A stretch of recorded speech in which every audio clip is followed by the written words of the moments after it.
Baik, Assalamualaikum warahmatullahi wabarakatuh. Selamat siang dan salam sejahtera bagi kita semua. Shalom Om Swastiastu, Namo Buddhaya, dan salam kebajikan.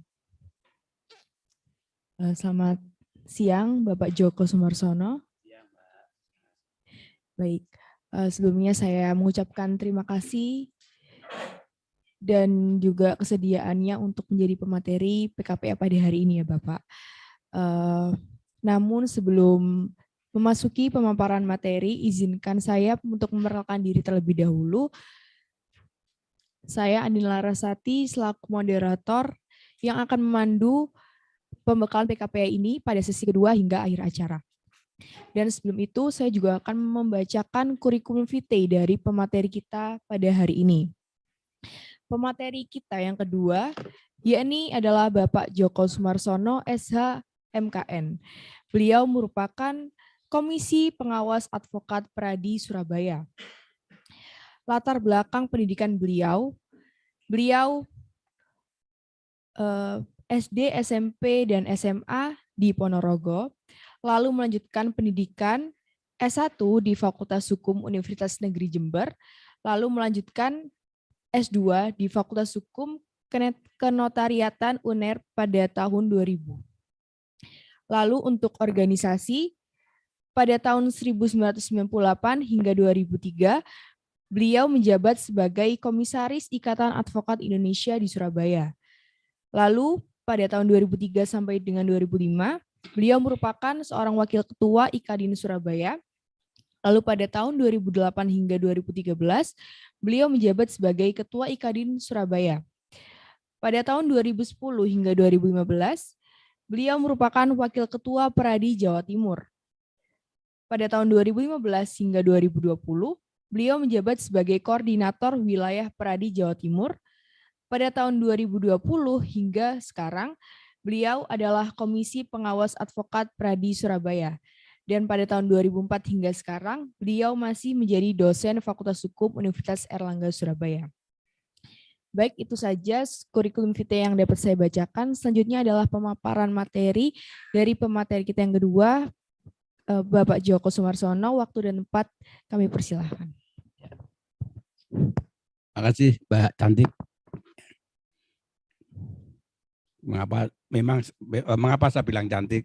Memang cantik betul. Ya, betul. Enggak, memang cantik. Aura cantik itu dari innernya juga, gitu, Mbak. Ya, saya bahagia sekali Mas Jupri mendampingkan Mbak Cantik ini pada saya sehingga semuanya bergairah, ya. Dan tentunya saya tidak luput juga dari teman-teman hari Minggu juga masih semangat untuk menempuh pendidikan advokat. Selamat buat teman-teman semua yang nantinya juga menjadi teman-teman semua. Ya, selamat siang dan semangat ya. Oke, jadi merupakan kewajiban moral bagi saya karena saya memang lahir jadi advokat gitu ya. Jadi teman-teman saya dulu bagi hakim, jadi jaksa, jadi polisi, jadi dosen, jadi amtenar. Amtenar itu pegawai negeri ya. Itu saya termasuk satu-satunya dari alumni dari teman-teman seangkatan yang jadi advokat. Ini yang saya sampaikan. Jadi memang advokat asli gitu aja ya, original.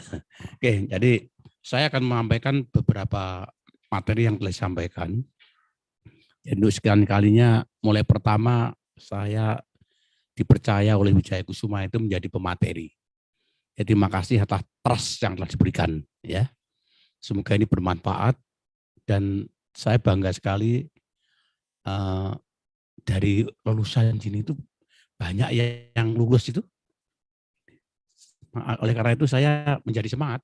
Ya, saya selalu menanyakan lulus bagus dan di prakteknya juga bagus. Ya, juga menyapa, santunnya itu yang mahal. Ya, jadi tolong nanti kalau setelah ini satu akan lulus dan ketemu, nanti kita menjadi sejawat.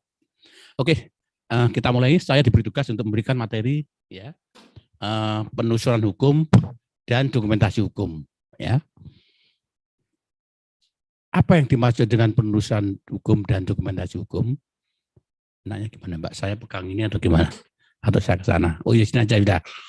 Yaitu melakukan pencarian ya atau melakukan penelitian terhadap aturan hukum yang akan dipakai berkaitan dengan kasus yang dihadapi. Ya, itu. Contoh konkretnya gini. Kalau ini kasus jual beli, maka saudara harus melihat pasal 1457 KUH Perdata. Ya. Contohnya demikian. Kalau hibah, lihat aja aturannya di mana. Ini di Peraturan Pemerintah nomor 24 tahun 97 itu ada cara-cara peralihan hak, itu ada hibah di sana. Mengenai konkretnya materinya, secara material nanti dapat lihat di Alur Hukum Islam ya ada juga, di BB juga ada juga itu. Itu contoh-contoh yang kita harus hadapi. Itu mengenai penelitian hukum. Berikutnya, ya, di samping penelusuran hukum, itu ada dokumentasi hukum. Apa yang harus dilakukan? Pengumpulan dan berbagai ya, pengumpulan, pengolahan berbagai macam data. Ya, data itu apa? Data itu apa? Ya, sambil bicara ya, Mbak, berdiri aja.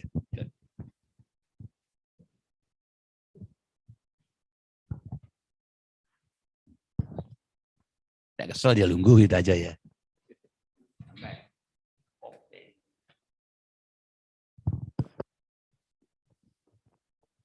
Jadi pengumpulan dengan pengolahan berbagai pencarikan data, mencari data, ya. Macam data itu apa?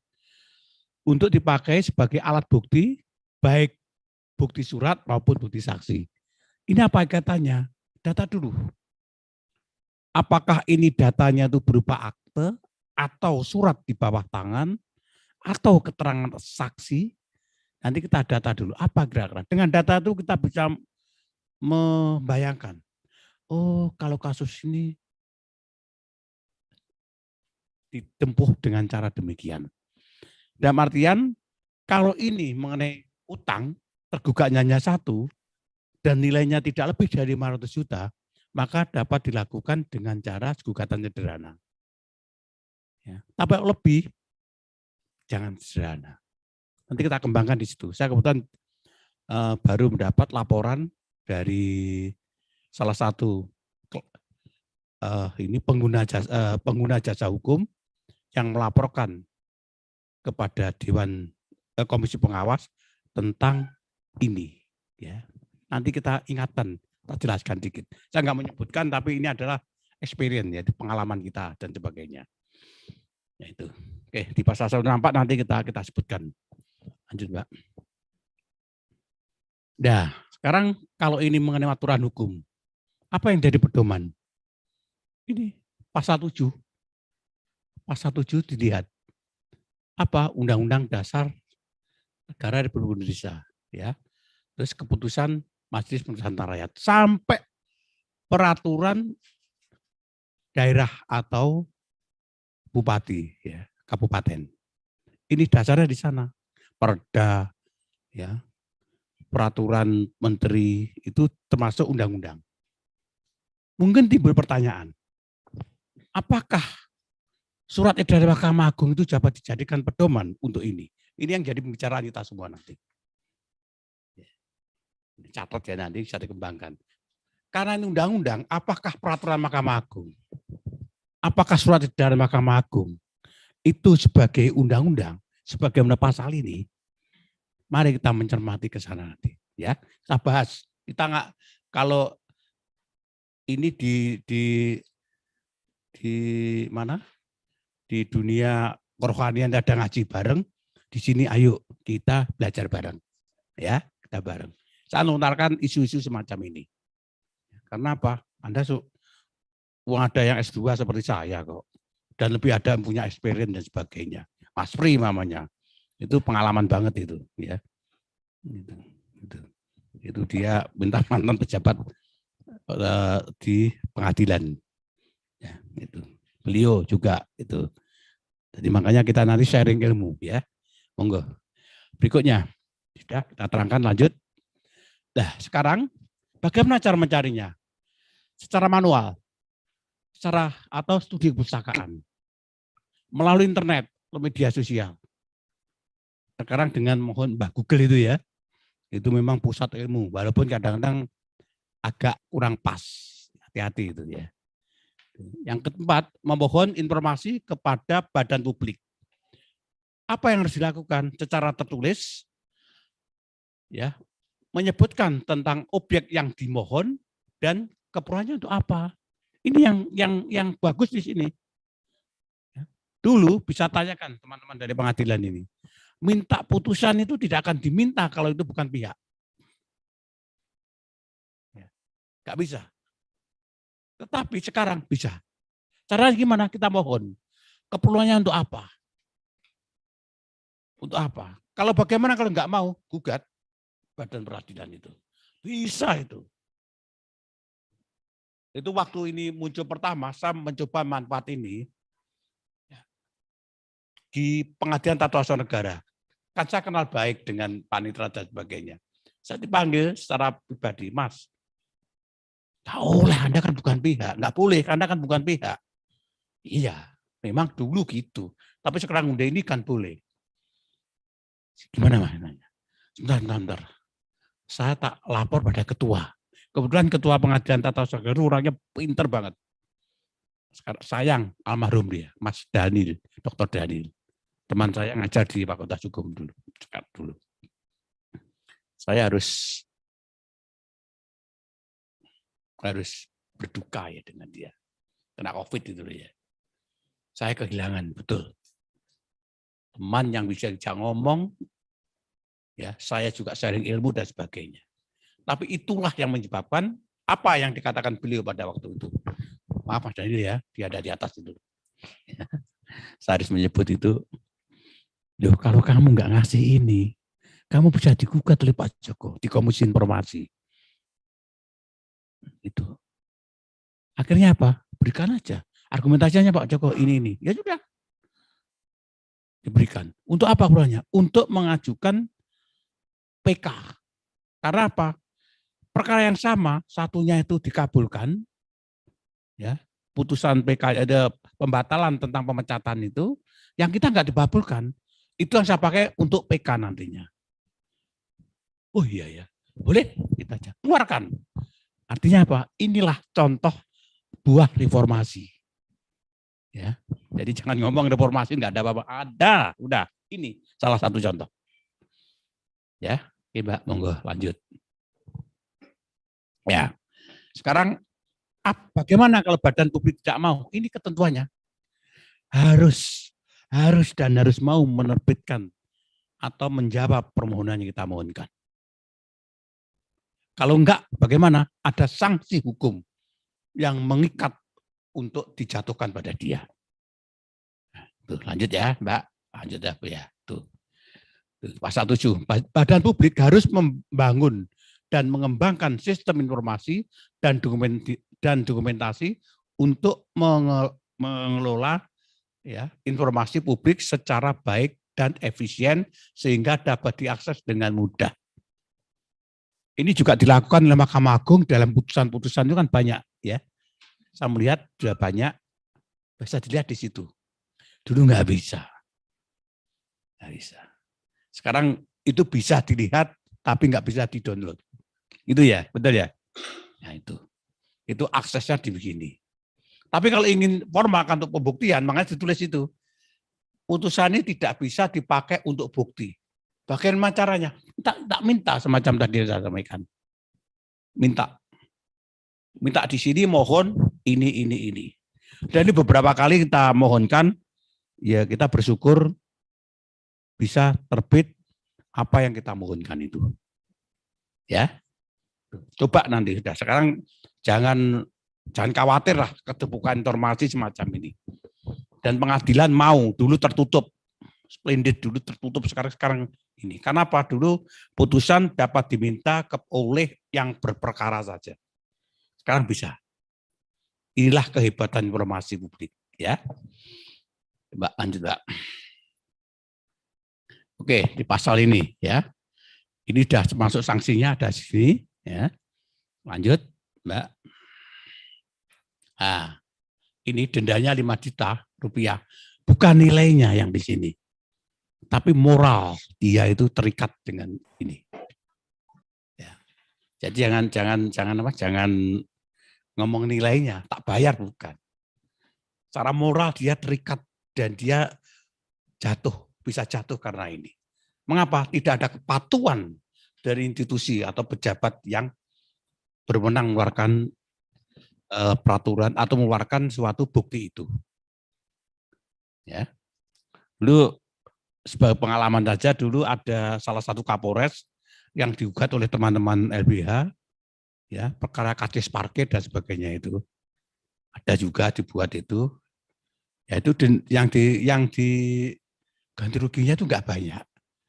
Hukum tergugat untuk membayar ganti rugi sebesar Rp50.000. Itu yang saya kadang guru. Iso ya, karena anak muda saya diem aja. Saya tidak mau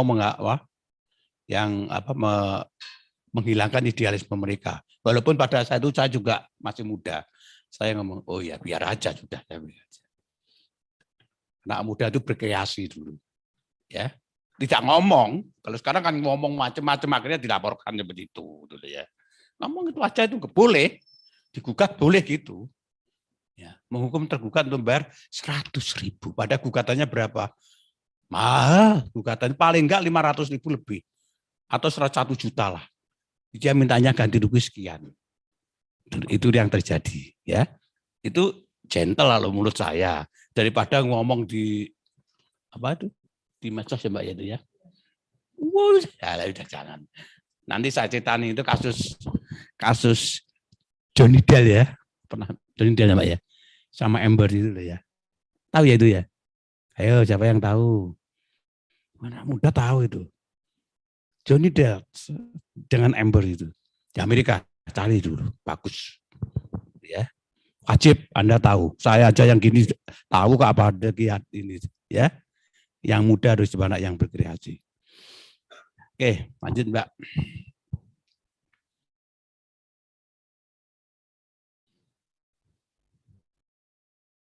Lanjut.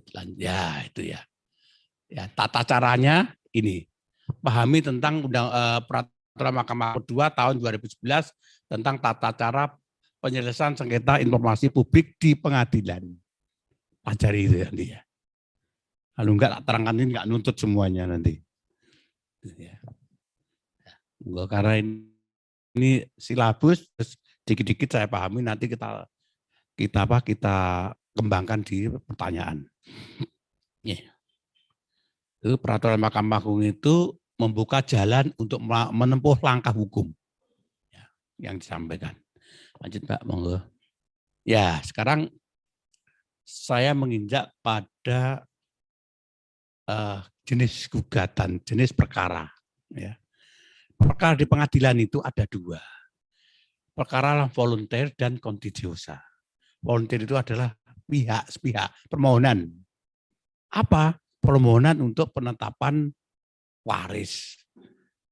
Ya, sekarang tapi kalau waris itu, kalau pribumi itu harus lurah camat, ya diketahui aja. Kalau non pri itu bisa melalui notaris. Tapi untuk Surabaya takut ada Bu Risma itu jangan terbitkan itu. Mengapa? Bermasalah. Karena Pak Lurahnya, Pak Camatnya itu diendeng-endeng. Tahu dia Pak? Diendeng-endeng apa Mbak? Diikut sertakan, ditarik. Ya. Ya. Ini wong Ponorogo ngomongnya masih gini, padahal saya sudah lama meninggalkan itu. Kadang-kadang Jawanya gitu, diendeng-endeng, apa dia Mas ya. Tapi enggak apa-apa, supaya Anda enggak kehilangan. Tapi dilibatkan, itu yang enggak boleh. Pada pengadilan enggak mau terima itu. Cukup itu. Ya, bagaimana solusinya? Ya, nanti kita pecahkan bareng-bareng. Ya, ya. Jadi itu yang terjadi. Jadi yang kedua, ada perkara kontitiosa, itu perkara sudah gugatan. Gugatan kontitiosa. Nah ini yang terjadi. Ya. Gugatan. Nah, Terus sebelum mengajukan gugatan, maka saudara harus ingat tentang jenis putusan. Saya menyebut putusannya antara lain, karena banyak putusan itu ada macam-macam, yang jelas deklaratoar. Saudara ada pernyataan. Ya, pernyataan, menyatakan bahwa ini adalah milik saya. Itu deklaratif.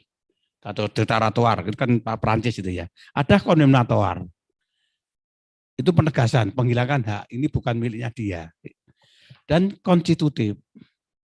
Ya.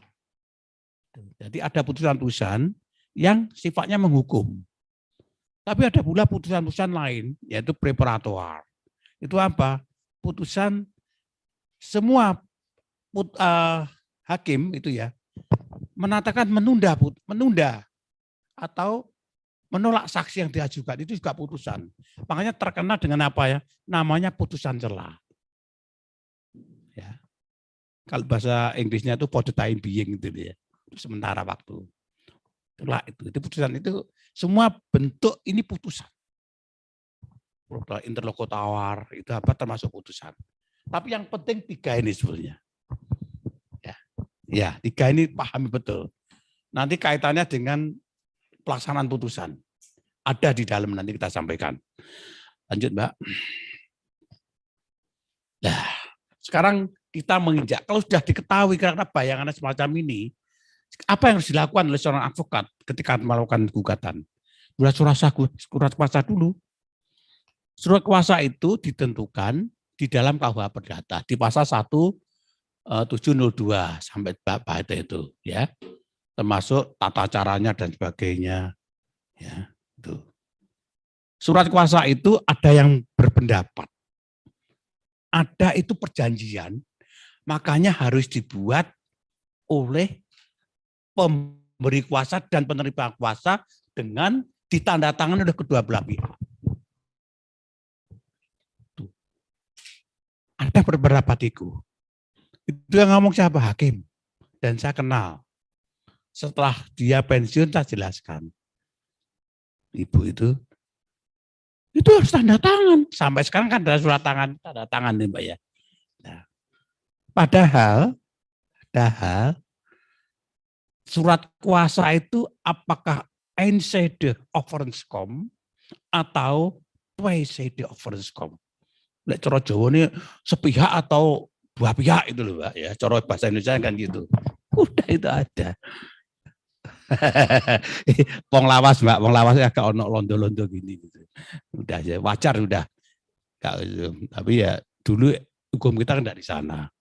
Enggak apa-apa. Kadang-kadang di hadapan kalian kalau bisa bahasa gini lain tripnya itu. Lebih Mbak katanya dia gitu ya. Itu. Tapi anak muda itu istimewa kok. Ngitungnya lebih pintar daripada saya. Saya gitu ya. Itu saya ngomong. Itu eenzijdig. Sepihak. Wah itu tweezijdig. Loro.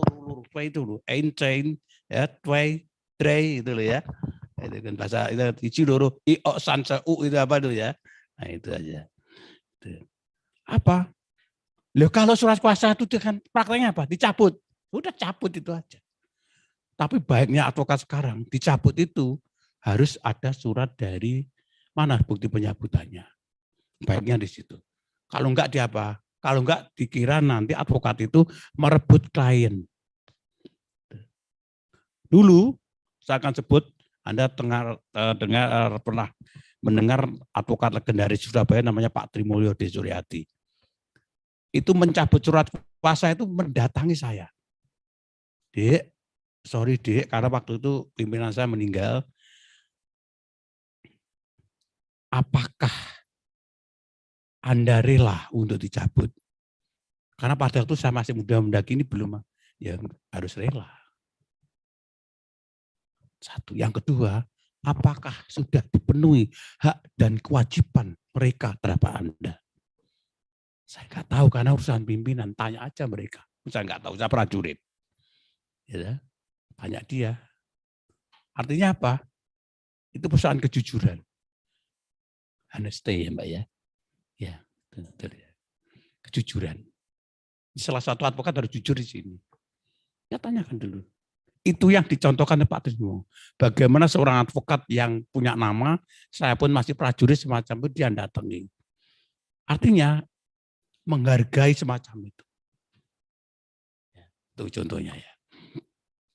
Ya, itu contoh pembuatan surat kuasa. Dan dahulu di pasal 1, 2, 3 HIR, maaf kalau ini di luar Jawa yang ada, saya nanti dicari sendiri ya, di RBG itu ya. Saya kurang begitu memahami di situ. Karena jujur saya jarang mendapat perkara di luar pulau. Ya, jarang. Kalau ada ya terpaksa mempelajari itu aja. Jadi dulu di pasal 1, 2, 3 HIR ini tidak perlu dengan surat kuasa. Artinya ini datang fasilitas sidang.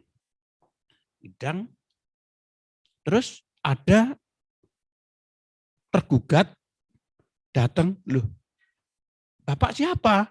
Saya tergugat, Pak. Loh, enggak ada kuasanya. Enggak ada, Pak. Katanya bayar pengacara itu mahal itu. Oh iya, enggak apa-apa. Mau saya kan advokat? Mau. Hakim menunjuk advokat yang sedang, sekarang ada Posbagum, tolong ini dibantu. Mau enggak mau, harus mau. Dia harus menjadi kuasa dari tergugat itu. Itu dengan cukup dengan penetapan dimasukkan dalam berita acara. Tidak ada surat kuasa lah gitu. Mau, boleh. Jadi penunjukan itu boleh di pasal 1, 2, 3. Tapi persoalannya sekarang apakah masih ada?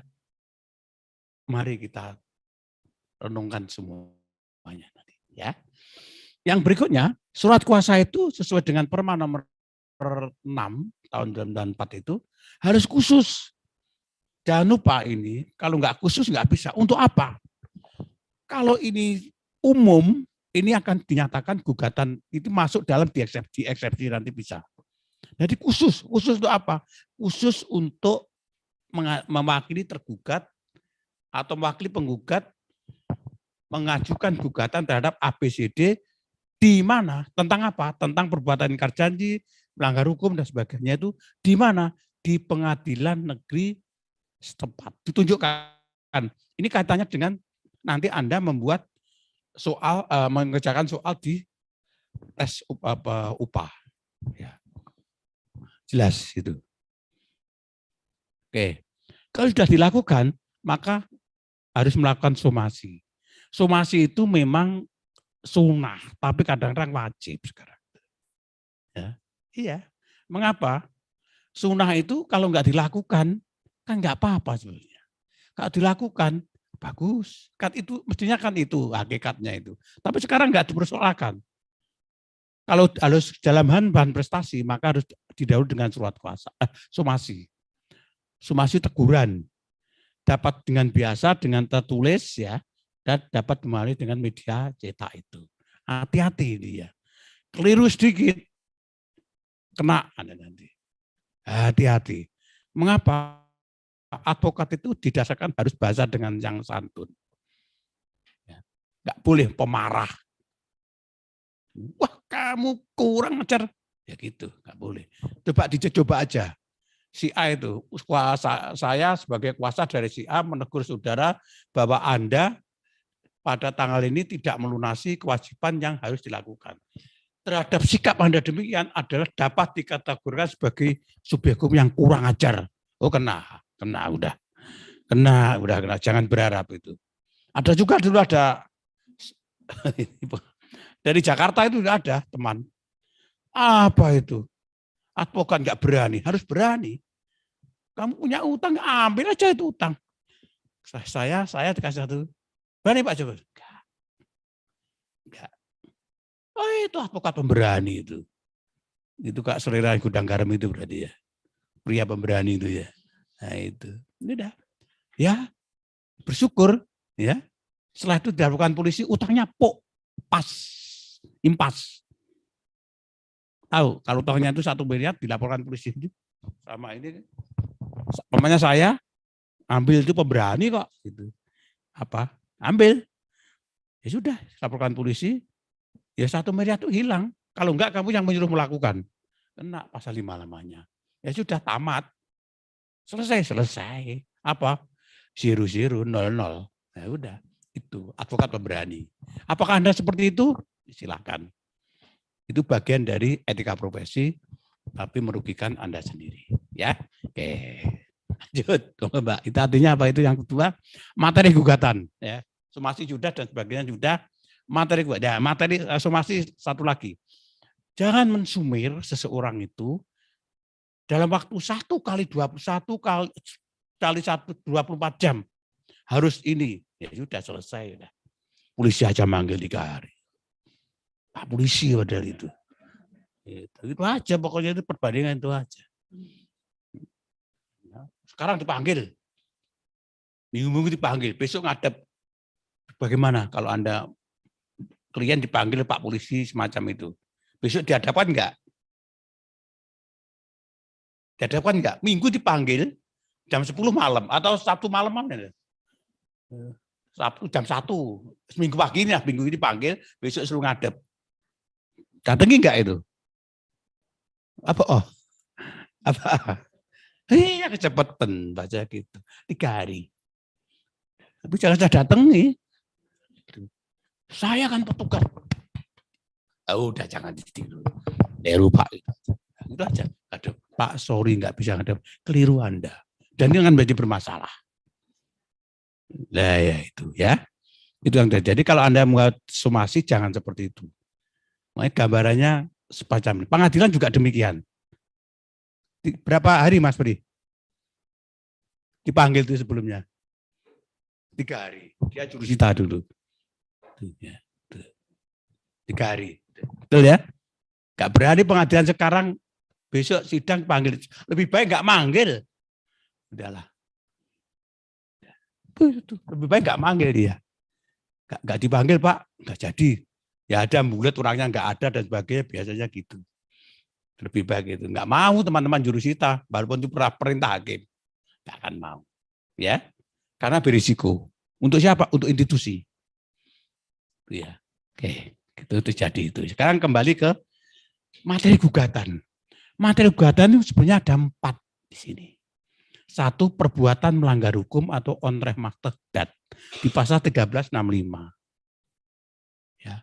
Dulu ada 2, 1365 ada 2, onreh maktedat dan onreh makteh overhedat.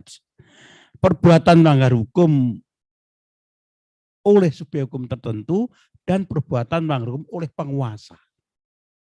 Perbuatan melanggar hukum oleh penguasa dulu masuk lingkup TUN. Namanya itu biasanya terbit besiking itu. Ya. Tuh.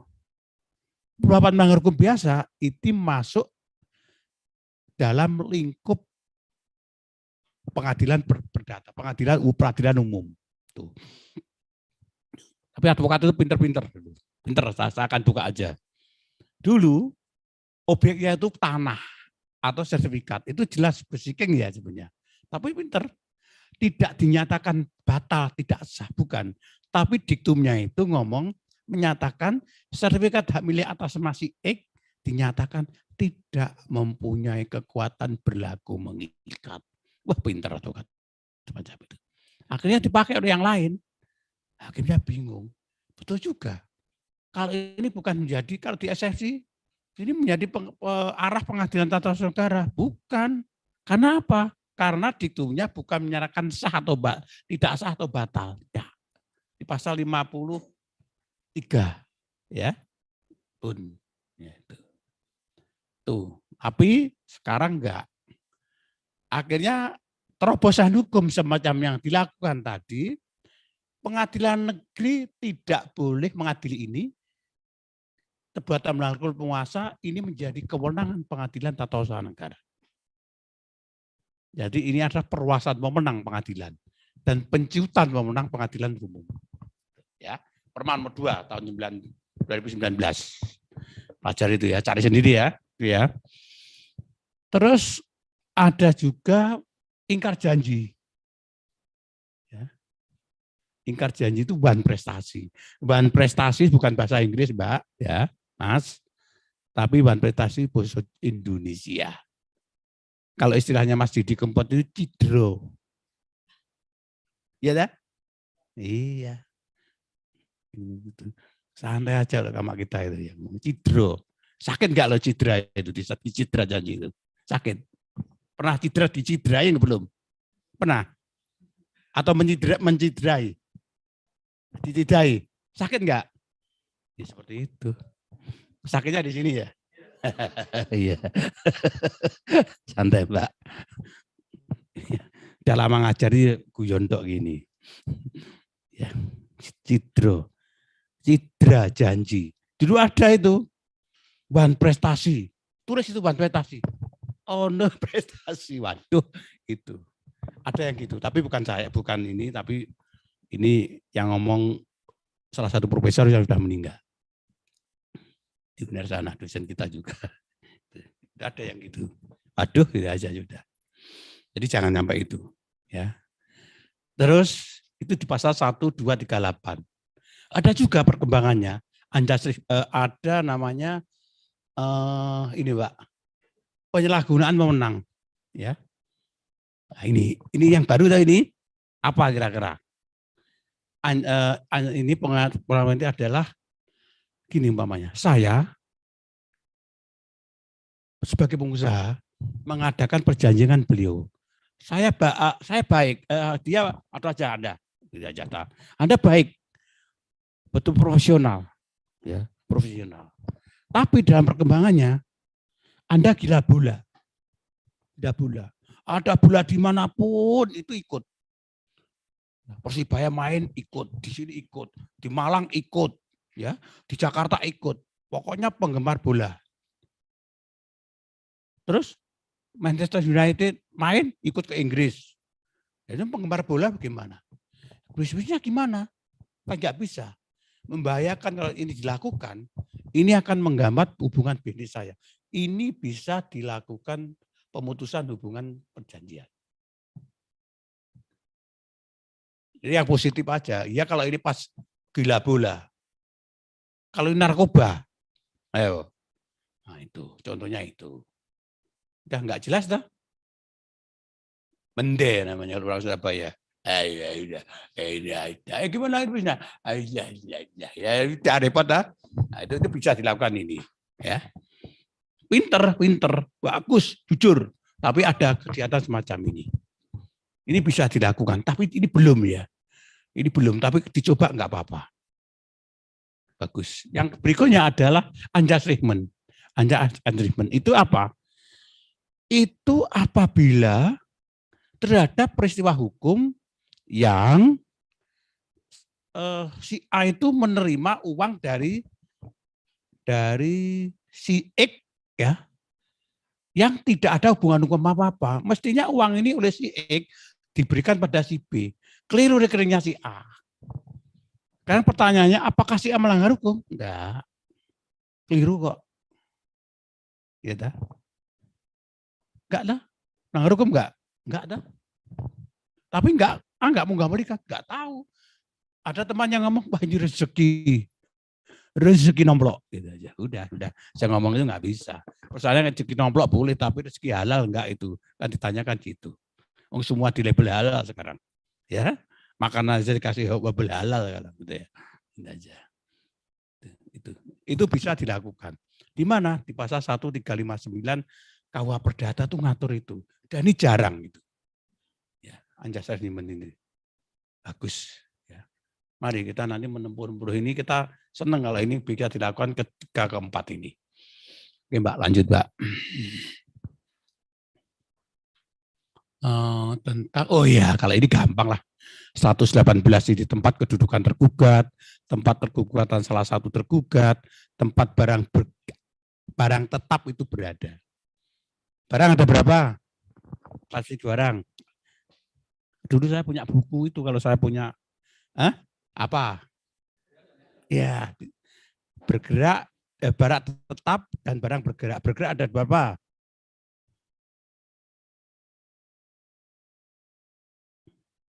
Bergerak ada berapa? Bergerak-gerak.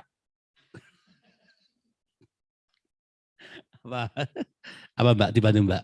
Barang bergerak ada 2 itu Mbak ya.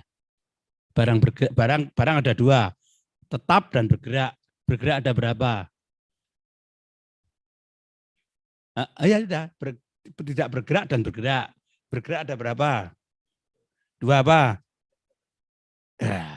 Bernama dan tidak bernama. Ya dah? No name. Nah, apa itu aja sebut itu. Pasal berapa itu harus tahu itu advokat. Ya. No name tanpa nama. Kalau EBIT iya. Untungnya ini tidak perlu ada kwitansi. Kalau mobil kan ada suratnya. Itu kan bergerak tapi harus pakai surat. Mobil, sepeda motor itu kan pakai itu. Iya, bergerak itu pakai itu. Kalau untuk sebuah nama beda lagi. Enggak tahu. Anja bisa, EBIT GAD bagus sekali itu untuk sebuah nama. Oke ya. Guyon aja, ini mulai siang ya. Iya nggak apa-apa. Oke lanjut Mbak. Lanjut. Itu sekarang mediasi Perma nomor 1 tahun 2016. Saya kira tahu semua ya. Jawab ya. Jawab ada konvensi tentang eksepsi dan tentang pokok perkara. Ya, tapi ada juga nanti setelah itu ada rekonvensi. Rekonvensi pasal 132A itu harus diajukan bersama dengan jawaban pertama. 132A itu. Boleh. Dan harus ada hubungan antara gugatan konvensi dengan gugatan rekonvensi. Itu penting itu. Oke, lanjut. Nah, setelah itu ada duplik ya. Gimana? Udah ya. Itu. Ada duplik ya. Ada duplik, ada replik dan sebagainya semua ada di situ. Nah, lanjut ini bisa bakal itu teman-teman bisa semua. Ya, udah ya. Nah, gugatan ini. Eksepsi ya. Eksepsi itu ada bermacam-macam. Eksepsi ada 3. Eksepsi tentang kewenangan absolut, kewenangan relatif, ya, dan eksepsi tentang lain-lain. Lain macam-macam, ya, tentang gugatan kabur dan sebagainya, atau tentang nebis in idem. Ya. Nebis in idem. Apa nebis in idem? Nebis in idem adalah gugatan apabila gugatan itu dinyatakan ditolak seluruhnya. Apabila gugatan itu diajukan gugatan itu mengenai gugatan kewenangan relatif, ini menjadi kewenangan pengadilan negeri Sidoarjo. Oke. Itu tidak boleh lagi diajukan ke pengadilan negeri Surabaya. Itu nebis in idem. Ya. Perkaranya sama, pihaknya sama, dan sebagainya itu. Ya. Tapi terhadap gugatan yang dalam putusan dinyatakan NO, bukan NO-nya Gus Dur, ya, bukan ya NU, bukan itu, NO, apa Mbak bahasa Arabnya Mbak? No, saya mau Anda no, saya mau Anda no, gimana itu?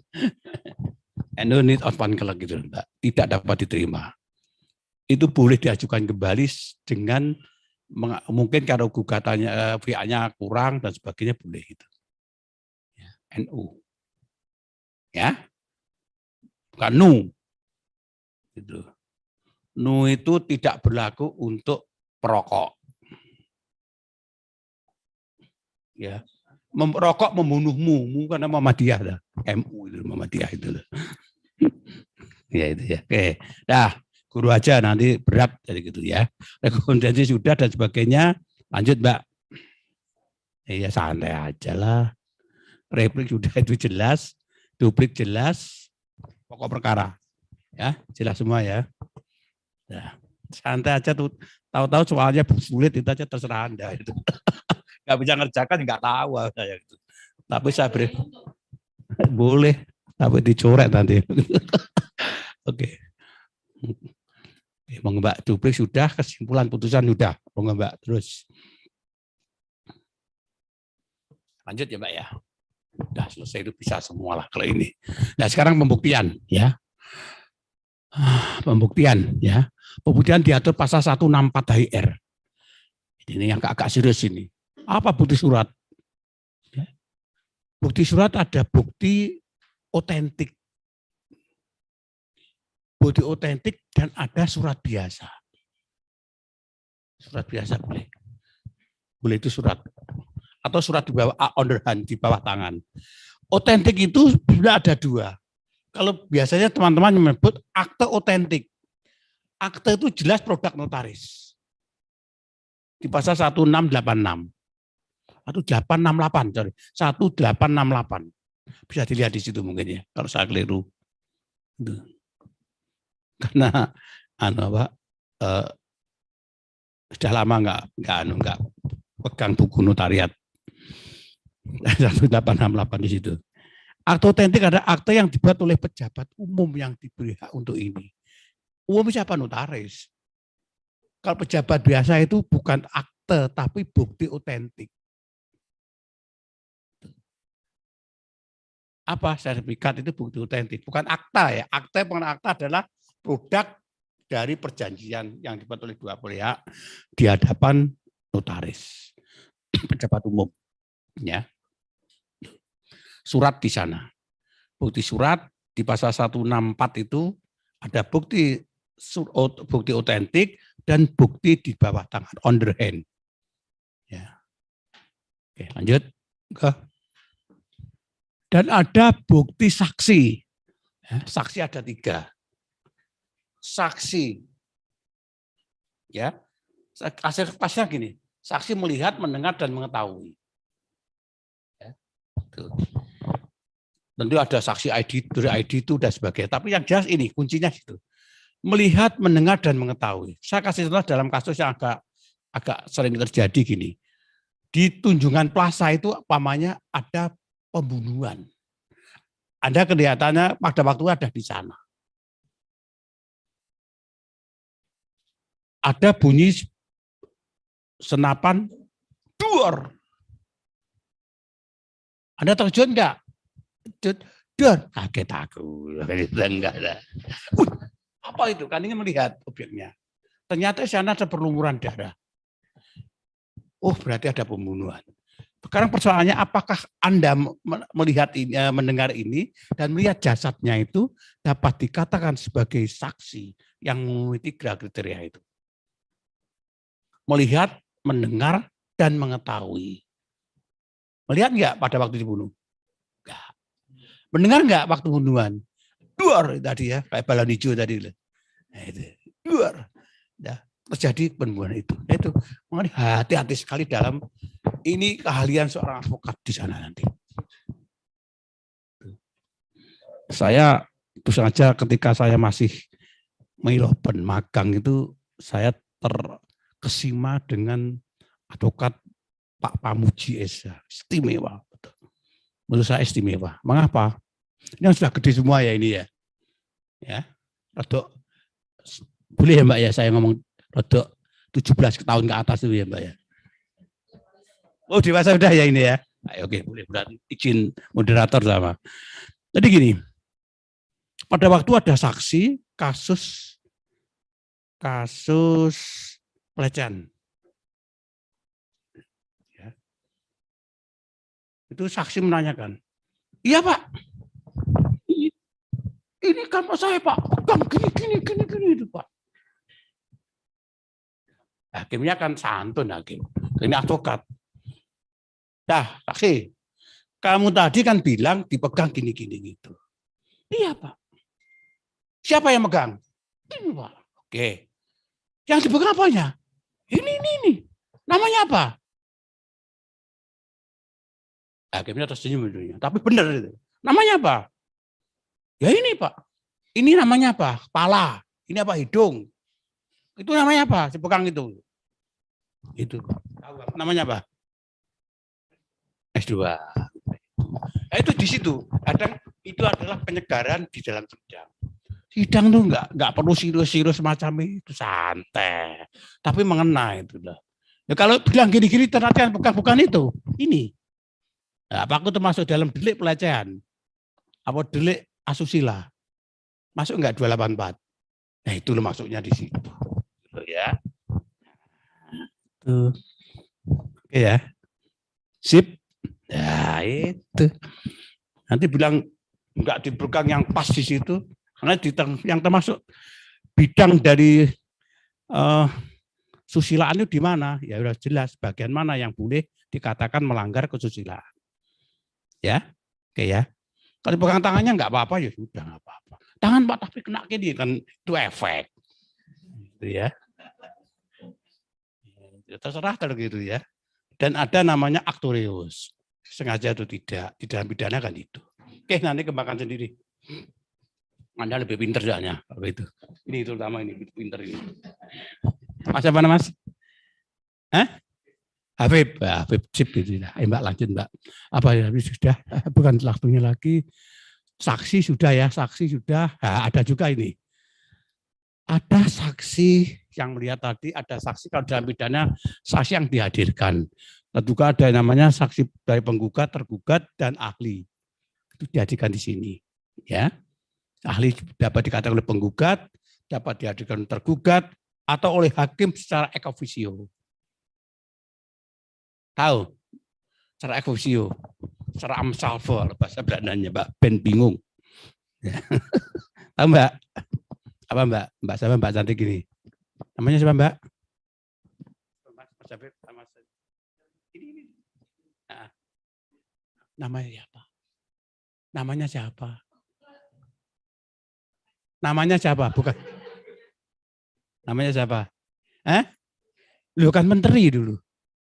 Oh iya, iya. Hampir ya. Jadi, apa tadi Mbak? Enggak, amsalve. Tahu. Hakim secara amsalve dapat mendatangkan ahli. Apa artinya amsalve itu? Atau secara ex officio, kalau bahasa organisasi terkenal gitu. Apa yang bisa?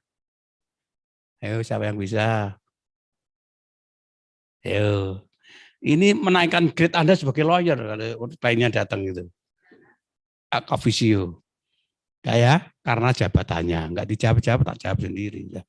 Suwen gitu ya. Oke, ya itu. Jadi boleh itu mendatangkan itu. Ya. Terus bukti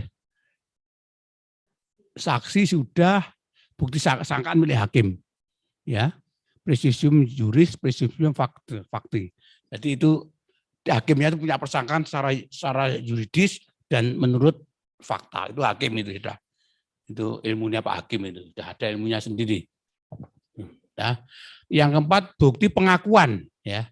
Pengakuan di pasal 174 itu ada pengakuan di dalam pengadilan dan di luar pengadilan. Kalau dalam pengadilan, oh iya saya punya utang, ya sudah, nggak usah dilanjutkan. Itu merupakan bukti sah dan sempurna. Ya, bukti sah dan sempurna. Seperti lagunya itu loh, siapa itu gitarisnya Dewa itu Mas. Siapa Mbak? Andra. Itu kan lagunya sempurna bagus itu. Ya. Kalau yang istimewa itu ada lagi semacam surat kuasa khusus itu kan harus istimewa. Itu kalau Raisa itu kan istimewa lagunya itu. Ya dah. Iya itu Mbak Puji. Harus apa juga advokat itu. Ya. Guru tapi mengena. Ya. Iya, betul. Iya. Apa-apa. Musik masih ada, antangin tidak ada juga.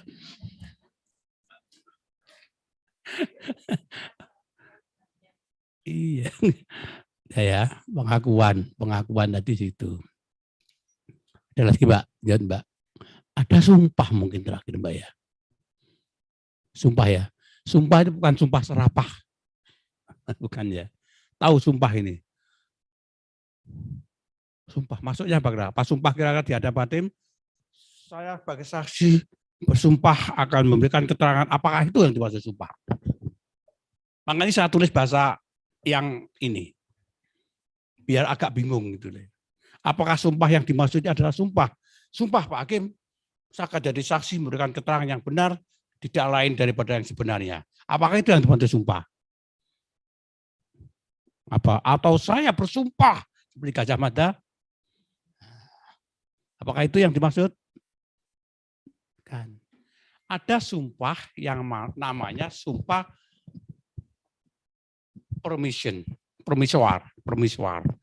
Sumpah permisoar itu diucapkan ketika akan menduduki jabatan.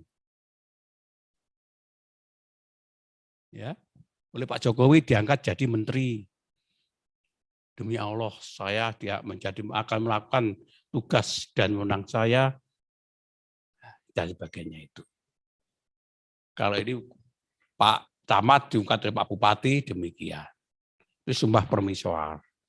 Sumpah melakukan jabatan. Anda nanti kan disumpah jadi advokat, ini permisoar itu. Ada juga sumpah suplatoar. Suplatoar itu sumpah apa? Sumpah yang menunjukkan untuk bukti. Ya. Buktinya apa? Ini atau bukti betul? Iya betul tidak. Kalau diingkari betul enggak? Kalau enggak bersumpah di situ. Itu bisa disumpah. Kalau tergugat itu mau nyumpah, bukan Pak, ini enggak benar itu. Sumpah. Ya sudah. Kalau tergugat mau sumpah, penggugatnya atau sebaliknya, siapa yang mau bersumpah itu? Itu catatan hakim untuk menerima dan mengabulkan gugatan. Ada sumpah estimator. Itu apa? Sumpah yang diberikan oleh hakim, diberi kesempatan pada hakim untuk menentukan ganti rugi. Benar atau ganti rugi sekian itu? Benar enggak ganti rugi itu? Ya, ditulis. Oh ya Pak, benar sekian-sekian ya sumpah gitu aja. Kalau enggak benar ya silahkan anu sendiri. Ada sumpah desisuar. Desisuar ini adalah sumpah pocong. Ya, baru dengar ya ini ya. Karena lama sekali enggak ada itu. Ketika saya mau mulai jadi advokat, itu sudah mulai punah. Sekarang enggak berani hakim itu. Enggak mau seperti ini. Karena apa? Ada dulu orang ngomong dimakan sumpah. Bukan sumpahnya anak pacaran itu, bukan. Bukan ini. Bukan. Betul, makan janji, bukan. Sumpah ini menentukan seseorang. Apakah Anda betul utang mana sana bersekian-sekian itu? Sumpah, saya berani bersumpah.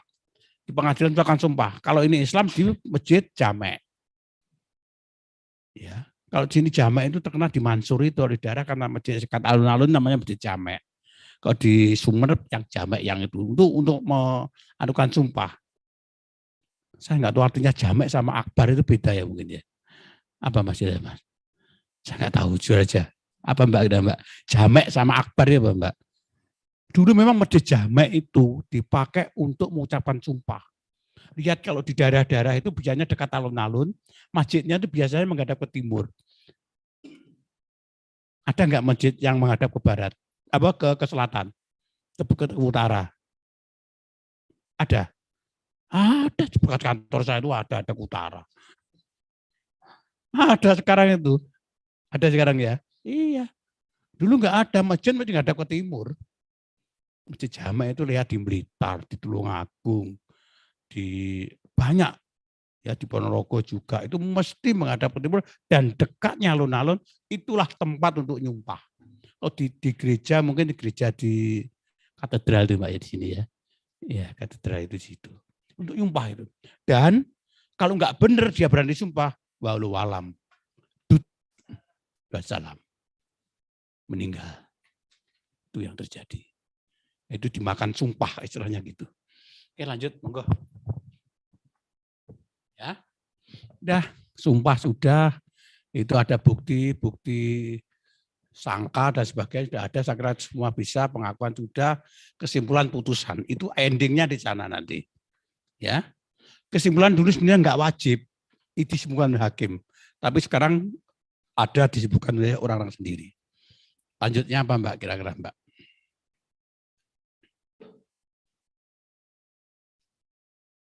Ya itu tambahan bukti lain ini ada penggunaan video ya.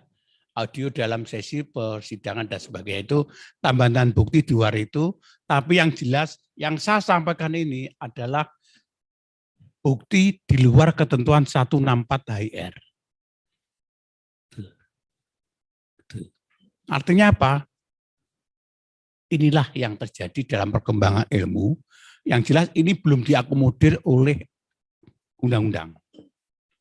Tapi apakah dipertimbangkan oleh hakim? Mungkin dasarnya pertimbangan tadi. Sangkaan tadi mungkin hakim menimbang itu. Ya, itu yang terjadi. Lanjut, Mbak. Sudah selesai putusan lanjutnya. Upaya hukum banding. Ini yang kadang-kadang keluar. Saya berkali-kali. Saya tanya teman advokat kadang-kadang lupa. Banding berapa hari? 14 hari, Pak. Dasarnya apa? Ya pokoknya setelah putusan itu diberitahukan, Pak, dan sebagainya. Ini dasarnya Undang-Undang 20 tahun 47. Ini sering keluar di dalam soal ujian. Nah, ya. Saya yakin banyak yang nggak tahu di sini. Saya pernah taruhan saya kasih 1 juta, teman saya advokat lama nggak bisa kok. Ini ada uang 1 juta, tahu nggak dasarnya apa? Sebentar Pak Joko. Sudah. Berarti nggak jadi. Anda melihat Mbah Google itu tadi ya sudah. Artinya sering terabaikan. Dan saya sampaikan, banding itu diajukan 14 hari setelah putusannya diucapkan dan dia hadir di persidangan. Ya, hadir di persidangan. Bagaimana kalau dia nggak hadir? 14 hari setelah dia menerima putusan pengadilan. Relas pemberitahuan putusan pengadilan. Nah, itu dulu. Bagaimana sekarang? Sekarang itu dengan berlakunya e-court itu adalah setelah diterima, diklik di situ ada tanggal di situ juga. Sekarang gitu. Mas Hadi gitu Mas Hadi ya, betul ya Mas. Jadi klik putusan hari kemarin, Anda nggak ngeklik nggak apa-apa. Baru diklik Senin. Jadi pada Senin itulah relas pemberitahuan itu dianggap diterima. Itu hati-hati sekali sekarang pokoknya. E-court itu hati-hati sekali, semua harus tertib soalnya. Tuh. Ya. Terus yang berikutnya memori banding, memori sekarang nggak ada masalah. Kritisi apa yang terdapat dalam putusan. Putusan di tingkat pertama tadi. Ya. Yang berikutnya kasasi. Kasasi jangka waktunya sama. 14 hari setelah menerima perelas pemberitahuan putusan pengadilan tinggi. Pertanyaan lagi, kembali ke yang tadi, ke sejak untuk banding. Sekarang parameternya banding itu kehadiran dari para pihak. Betul ya, itu ya, sepakat ya? Kan pertanyaan saya, kalau taruh aja ini saya hakim sama Mbak Cantik. Ini pihak apa? Tergugat. Jangan sampai lupa lah ya. Betul. Betul, ada advokat ditanya hakim, Anda siapa? Saya pelawan, Pak. Duduknya di sana. Bukan sama saya. Terus, Pak siapa? Saya terlawan, Pak. Lu enggak cepat duduk. Gimana duduk di tempat itu, Pak? Gitu aja. Gimana duduk, Pak? Oh ya gitu. Gitu. Terus, kamu kan pelawan sana. Das gitu. Ternyata alhamdulillah bukan produk dari Pradi yang kerjasama dengan Wijaya Kusuma. Ya itu aja ya. Ya alhamdulillah kalau produk itu panggil, saya ngomong Pak Ketua Pak Arianto, panggil orang itu gitu. Saya agak kejem malah gitu. Kejem atau tegas itu apa? Malukan teman-teman yang lain itu ya. Itu yang terjadi ya. Itu yang terjadi. Jadi ingat, sekarang pertanyaannya bagaimana kalau tergugat atau kuasa itu hadir tapi bukan di garis ini kan garis demarkasi itu. Jadi fungsinya pagar yang di pengadilan itu untuk apa? Itu kalau perang namanya garis demarkasi. Lalu Anda di luar itu, apakah itu hadir? Gimana? Ya, Mbak Puji, ya, Anda sebagai kuasa tergugat, ya, Anda nggak duduk di sini, tapi duduk di sana, diputus itu. Lah itu apakah Anda dianggap hadir atau tidak? Gitu? Tidak. Penonton. Nah, bukan main dia, tapi penonton. Mengapa? Nggak mau dia. Saya hari ini nggak mau main, nggak fit, penonton. Boleh. Udah berarti di sana, iya putus. Udah. Berarti putus Mbak biasanya masuk. Enggak, tetap diputus. Artinya batas banding itu pada saat Mbak Puji menerima prelas pemberitahuan putusan. Itu akal-akalannya advokat lama-lama gitu. Mas Pri tahu lah Mas Pri. Dia tahu dia itu. Udah itu aja ya. Kalau kasasi itu 14 hari, sekarang ada prelas pemberitahuan, tapi kalau ekot ini enggak loh ya. Sama seperti itu. Ya. Kasasi, PK dan sebagainya itu seperti itu, ya. Lanjut Mbak, monggo. Ya lanjut. Ada enggak masalah? Ya, nanti kita tanyakan. Monggo, ya ini jangan lupa ya argumentasi legal reasoningnya untuk mengajukan kasasi itu memori PK-nya ini, memori kasasinya ini tidak berwenang maksudnya gitu atau melampaui batas wewenang. Ya. Tidak berwenang gini. Pembatalan sertifikat itu menjadi ranah pengadilan tata usaha negara. Tapi pengadilan judek faksi ini membatalkan sertifikat yang diberikan oleh BPN itu. Ini menjadi tidak ada kewenangan. Ya. Semua punya wewenang sendiri. Ada pembatasan. Ini wewenang pengadilan tata usaha negara. Mengapa peradilan umum membatalkan ini? Itu mesti dikabulkan Anda gitu. Ya. Ya. Atau salah dalam menerapkan hukum atau melanggar hukum. Salah menerapkan hukum itu tadi. Kalau itu sewa menyewa, tapi kok pasalnya 1457 jual beli, wah itu salah itu menerapkan itu. Itu salah itu. Boleh. Hakimmu juga salah juga loh ya. Manusiawi kalau hakim salah itu. Gitu ya. Hakim juga manusia, ya. Rocker juga manusia. Ya itu ya. Itu aja. Lalai memenuhi syarat yang ditentukan oleh peraturan perundang-undangan. Apa ini? Ya karena lalai dia, tidak menjalankan aturan hukum apa yang dipakai untuk memutus. Jadi, menurut pendapat hakim, maka terhadap gugatan tersebut benar dan sebagainya. Oleh karena itu mengabulkan gugatan penggugat untuk seluruhnya. Ya sudah, nggak apa-apa. Kalau ada gitu jangan dilaporkan ke Mahkamah Konstitusi, jangan dilaporkan kemana-mana. Laporkan aja melalui program kasasi. Insya Allah diterima. Ya. Dan nggak apa-apa itu sudah. Apa? Jangan marahi nambah beban dosa nanti gini. Memang kadang-kadang ada. Tapi kan diingat hakim pada waktu lupa. Lupa dia membuat putusan kan lupa. Oh iya lupa saya nggak cantumkan ini. Oh iya lupa saya kewenangan saya bukan ini. Itu wajar manusia. Kita positif yang aja lah ya. Tuh. Mau lanjut. Itu sama, peninjauan kembali sama, sudah pasalnya juga jelas dan sebagainya, bisa dipelajari sendiri. Novum ada itu ya. Tapi di dalam huruf F itu ada namanya ada kelalaian. Itu bisa diolah di situ. Banyak ini argumentasi hukum yang ada di sini. Lanjut. Ya, itu. Semua ada semua itu ya. Ya, saya kira bisa ini kalau ini. Di buku ada. Ya. Nanti kalau enggak jelas, sampaikan kita. Mbak. Nah, apabila dalam suatu putusan terdapat ayat kekhilafan hakim tadi, ini PK ini. Pasal 67 ya. Oke, monggo lanjut. Tentang putusan pengadilan. Ini ya. Ini ada kaitan dengan eksepsi. Putusan pengadilan ini ada beberapa di sini diterima dan dikabulkan seluruhnya.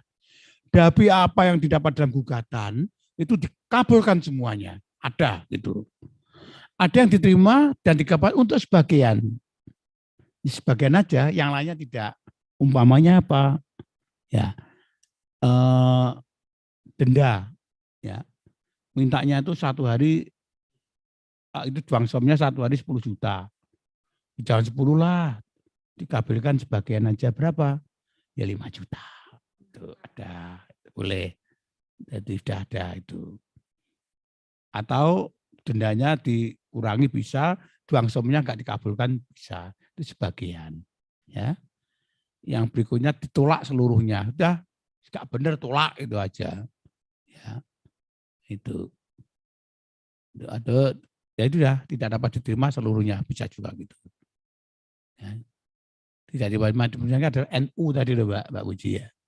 Nah, itu ini dapat diajukan gugatan kembali sepanjang itu NU. Jadi yang diterima dan kuantum seluruhnya itu tidak bisa diajukan gugatan lagi. Ini nebis idem di situ. Ya. Nah, itu adalah putusan positif di sana.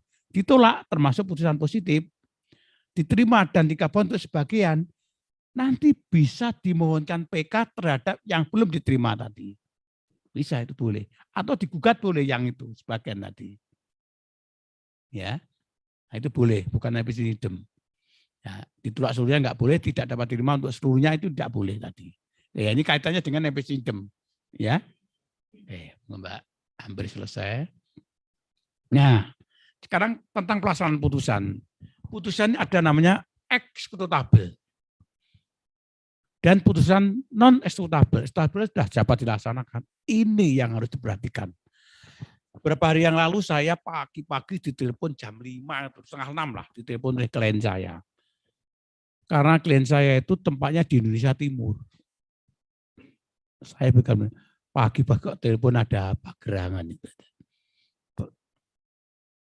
Dia lupa bahwa ini Indonesia Barat. Lupa di sini udah siang loh Pak.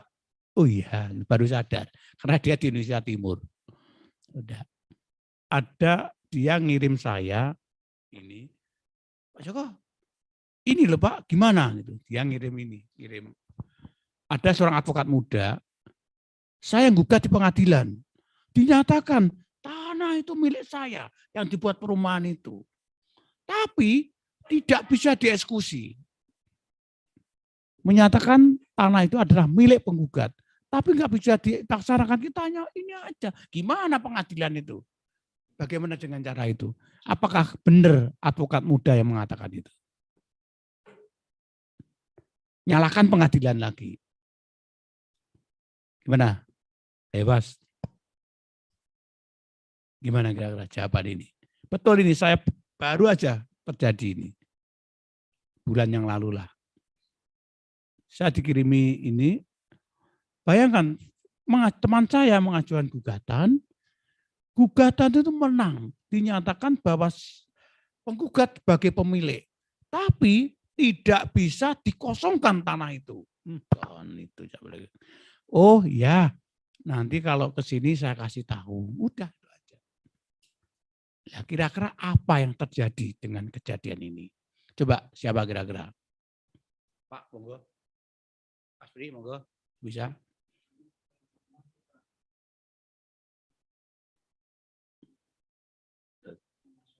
Betul. Itu loh ya. Betul itu. Untung kalau Anda ketemu senior yang di pengadilan ini, inilah jawabannya situ. Karena di dalam amar putusan tidak ada menghukum tergugat untuk menyerahkan tanah tersebut kepada ini dalam keadaan kosong. Itu aja. Itu pun masih ada lagi. Kalau tergugat nggak mau ternyata sudah dikuasai oleh dia. Apakah putusan ini dapat dilaksanakan? Nggak bisa. Itu. Makanya putusan itu harus ada bunyinya apa? Menghukum tergugat atau siapa saja yang mendapatkan hak daripadanya untuk menyerahkan sebidang tanah akut dalam keadaan kosong dan baik kepada penggugat. Itu Mas. Itu yang penting. Ya. Tuh. Ingat, putusan pengadilan itu peradilan umum itu hanya mengikat namanya interpartes. Mengikat pada pihak yang berperkara. Kecuali kalau ada tambahan yang tadi. Yang terjadi gitu, Mas Pri pengalaman sebagai jurista beliau juga masuk. Yaitu dalam diktum putusan, dalam petitum gugatan tidak ada yang mengatakan itu. Lah, ini juga menyalahkan hakim. Soroh lagi tidak? Iya. Sama kliennya juga itu menyalahkan hakim. Hakimnya kena, waduh. Udah. Kalau sudah gini saya juga gini aja. Aduh, ya aja. Ini ya dia. Jadi tolong ini betul-betul bermanfaat di dalam pemberian PKPA ini. Ya. Betul. Jadi tidak ada diktum yang melakukan itu. Ya. Interpartis itu enggak bisa. Lain dengan putusan pengadilan tata usaha negara, Olga Aromis. Ya itu dah. Lain. Karena kan tidak ada pengajar tuh. Itu kita sampaikan. Ya. Tuh. Ya. Yang terjadi. Jadi kalau non stable tadi semacam tadi harta termasuk juga harta milik tergugat tidak ada. Udah kertas yang menang. Kita hanya menang kertas. Telah terjual semuanya. Ini karena tidak diletakkan sita terlebih dahulu. Kalau inilah. Kalau ini mestinya harus koreksi semuanya. Mungkin kita nggak minta sita atau kita minta sita oleh pengadilan nggak dikabulkan. Ini mestinya harus koreksi semuanya untuk kebaikan. Kalau nggak dianukan ya ini dijual ini. Orang Indonesia itu pinter-pinter kok. Betul itu, betul. Akalnya akeh. Itulah. Semacam abang becak itu loh. Saya kasih tahu kamu, abang becak itu. Di Darmo itu kan ada larangan tidak boleh becak, nggak boleh masuk. Ya ada tukang becak itu ada penumpangnya itu. Dicegat polisi. Pak, tahu itu larangan? Tahu Pak. Saya nggak nyebut, saya nggak usah pakai logat yang teman saya itu ya nggak saya. Saya tahu nanti nggak enak nanti. Gitu ya. Tahu Pak, apa maksudnya? Di becak dilarang masuk Pak. Tapi kan sama nggak masuk. Kan ada penumpangnya Pak. Kan ada penumpangnya Pak. Itu kan kalau larangannya kan nggak ada penumpangnya. Nah, itu loh. Itu pinternya di situ dekat bawah itu. Ya, apakah itu argumentasi hukum, legal reasoning? Bukan. Ya, itu yang terjadi. Ya, ini objeknya sebenarnya kita telah beralih ke orang lain dan sebagainya.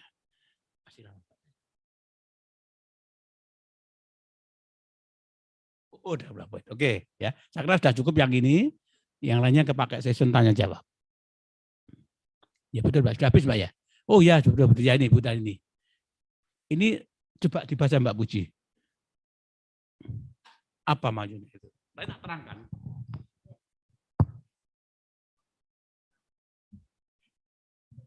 Atau Mbak Cantik, bacakan Mbak Cantik. Mbak Cantiknya aja yang jelas. Ini dari Olin Ciptolore. If you earn money, you receive money in return for what you do. Collins Dictionary.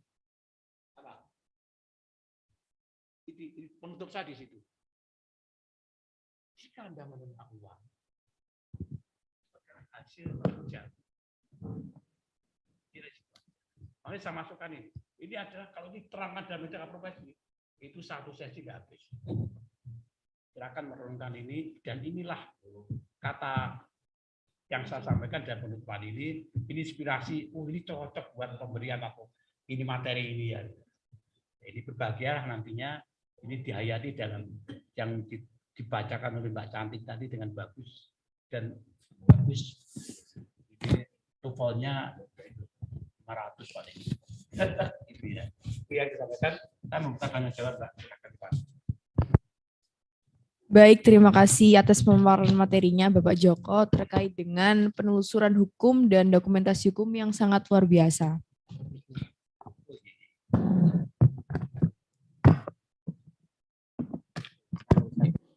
Baik, selanjutnya saya akan membuka sesi tanya jawab kepada para peserta PKPA terkait dengan materi yang telah dijelaskan oleh Bapak Joko, baik yang di dalam kelas maupun di ruang Zoom meeting. Mungkin ada yang mau bertanya, boleh mengangkat tangannya terlebih dahulu.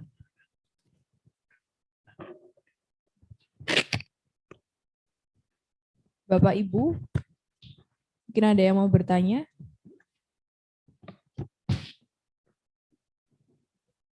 Mungkin Ibu Puji.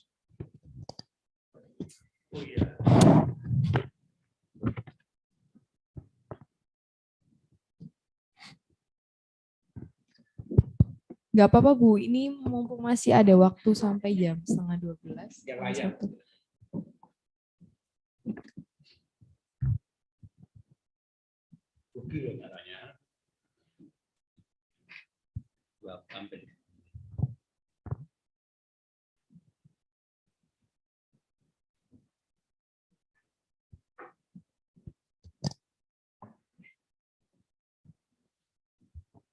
Mungkin Bapak yang di depan mau bertanya.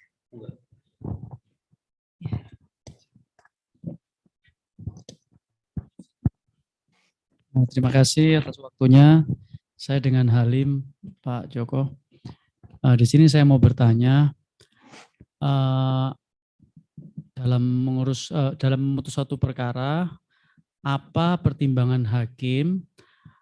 Saya pernah ngurus satu perkara perdata yang di dunia pertanahan. Di dalam putusan itu penggugat itu tingkat pertama, banding dan kasasi itu menang, Pak Joko. Dan di dalam PK itu langsung kalah, Pak Joko.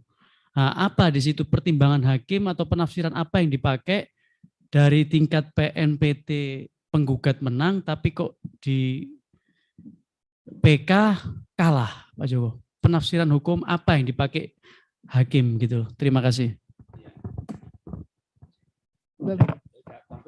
Bapak Alim, terima kasih atas pertanyaannya. Silakan dijawab, Bapak Joko, atas pertanyaannya. Ya, ini jadi PK itu ya artinya apa? Putusan PTPMA itu bukan putusan akhir dari segala perhelatan itu. Karena masih ada PK. PK pun ada dua, PK1, PK2. Ya, itu ya. Kalau mahkamah itu kadang satu, kadang dua. Antara satu, antara dua itu aja. Gurunya di situ. Tapi PK itu berarti ada alasannya apa? Mengapa ditolak atau gugatan dilakukan tidak terima? Mungkin ditemukan bukti baru. Mungkin ada kelalaian hakim dalam memutus novum. Tuh. Bisa. Iya, ada itu. Makanya ada tadi di pasalnya kan ada di pasal 67 tadi. Ditemukan bukti baru. Yang kedua, mungkin hakim melampaui tidak berwenang. Atau hakim melanggar hukum. Artinya seperti tadi. Bapak hakim itu putusannya di peradilan umum itu tidak boleh membatalkan putusan sertifikat.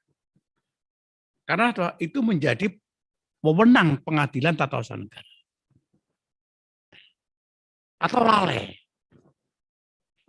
dalam memutus atau terjadi kekilafan tadi, F itu ada kekilafan hakim dan sebagainya itu boleh Mas itu ada kok, saya juga pernah gitu kok ya.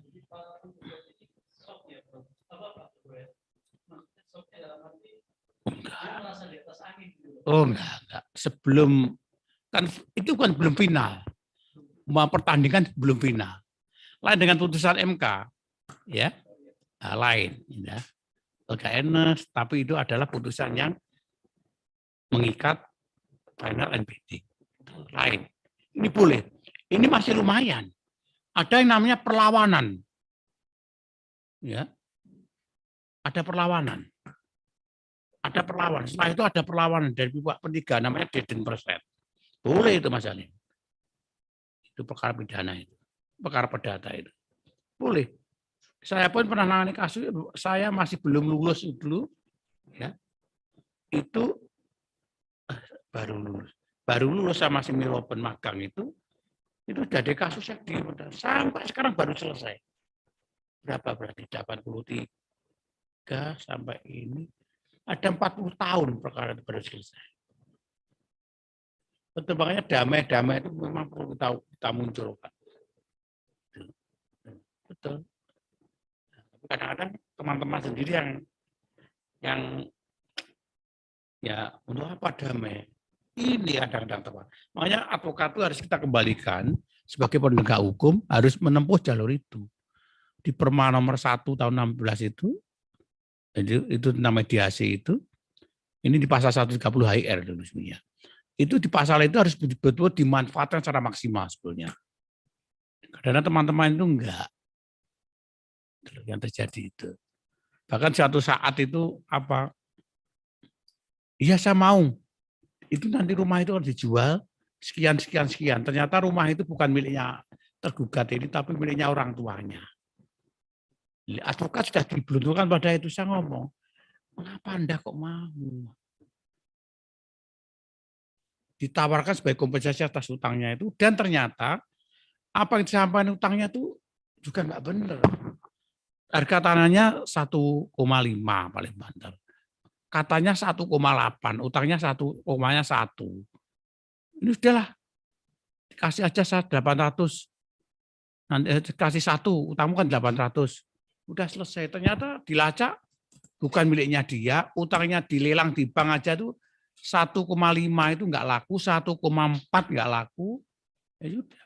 Saya ngomong, mengapa Anda sebagai advokat muda seperti ini? Inilah klien itu yang perlu, kadang-kadang seperti itulah klien itu. Iya, ini kalau sudah gini kasihan advokatnya. Kasihan advokatnya.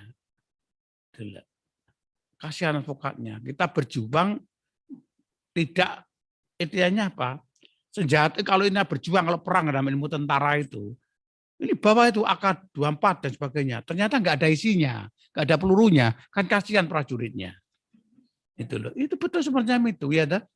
Saya kalau ibaratnya sebenarnya itu kasihan, jangan. Anda jangan seperti itu. Jadi komandan seperti itu kasihan itu. Kan berat loh gitu. Mau nungguin mbak musuh gini. Terus jadi berontok.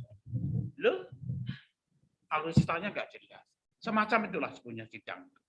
Ya. Jadi nggak apa-apa Mas Halim.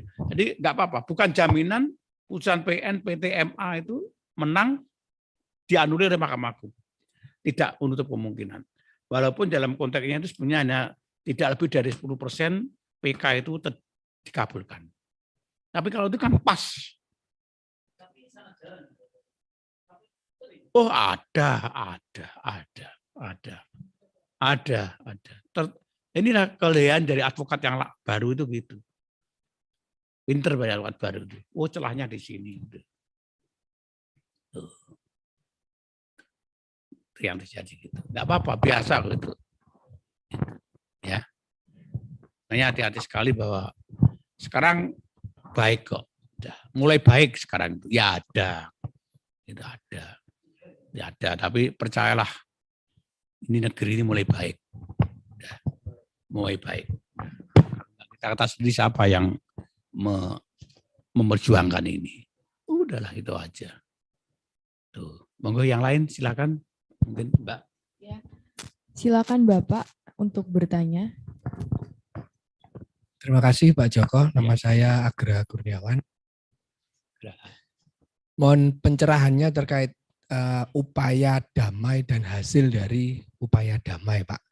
Seperti tadi yang disampaikan Pak Joko, memang upaya damai itu selalu diutamakan daripada yang dilitigasi. Nah, ketika itu sudah terjadi upaya damai, kemudian di tengah jalan ataupun beberapa tahun, 2 tahun, 3 tahun, itu ada perselisihan atau perbedaan lagi. Apakah untuk hal yang sudah didamaikan, yang sudah ada penetapan itu, akta damai sudah ada penetapan, terus kemudian beberapa tahun lagi, apakah masih dapat memungkinkan untuk dibuka perselisihan secara litigasi lagi, Pak Joko? Oke, bagus pertanyaan ini. Satu lagi Pak Joko, nyun sewu. Kemudian terkait upaya hukum tadi ya, yang sampai PK, Mahkamah Agung sampai PK. Apakah itu juga kita sebagai advokat ya, dari sisi kode etik Pak ya, kita seumpama sebagai advokat, kita membela klien yang mana mungkin kita tahu bahwa bukti yang kita siapkan itu kurang, tapi terkendala waktu tidak bisa terkejar sehingga tetap harus menjalankan sidang. Nah itu tetap ya sudah jalan aja nanti kita PK. Nah itu sudah kita sampaikan di klien. Apakah secara kode etik kita diperbolehkan untuk seperti itu? Pak Jaba. Ya. Saya Terima kasih. Nggak ada. Ya, makasih. Sudah ya itu ya. Yang kedua, monggo Pak, silakan. Nggih, monggo. Baik, terima kasih Bapak Agra atas pertanyaannya. Terdapat 2 pertanyaan di sini yang diajukan. Yang pertama adalah bagaimana sih Pak upaya damai dan hasil dari upaya damai tersebut?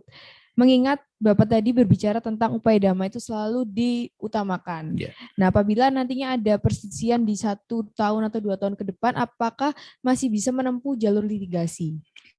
Itu pertanyaan yang pertama, Pak. Selanjutnya, pertanyaan kedua adalah bagaimana upaya hukum sampai peninjauan kembali di Mahkamah Agung? Apakah kita selaku advokat dari sisi kode etik kita bisa tahu apabila kita menemukan bukti dan harus disiapkan, sedangkan waktunya itu sangat mepet dan kita harus menjalankan sidang. Apakah itu bisa dilakukan, Pak? Mengingat waktunya sangat terbatas. Ya. Terima kasih. Mas Kurniawan ya. Bapak Agra Kurniawan. Agra Kurniawan. Bagus namanya. 2. Jadi gini, putusan perdamaian, namanya bukan penetapan, Mas. Putusan. Ya. Kalau penetapan deklaratif tadi. Ya. Ini putusan, ini mengikat untuk keduanya. Dan ini membuat kekuatan hukum untuk dilaksanakan. Ya. Cuma damainya apa? Pengadilan biasanya hanya menyebut menghukum tergugat atau para pihak, bukan tergugat, untuk tunduk dan patuh itu putusan perdamaian yang telah disepakati. Ini pasal 120. Jadi ada namanya akte van dading. Didahului dengan akte van dading. Bunyinya apa? Di situ ada kewajiban tergugat apa dan sebagainya. Itu. Jadi itu sudah final. Artinya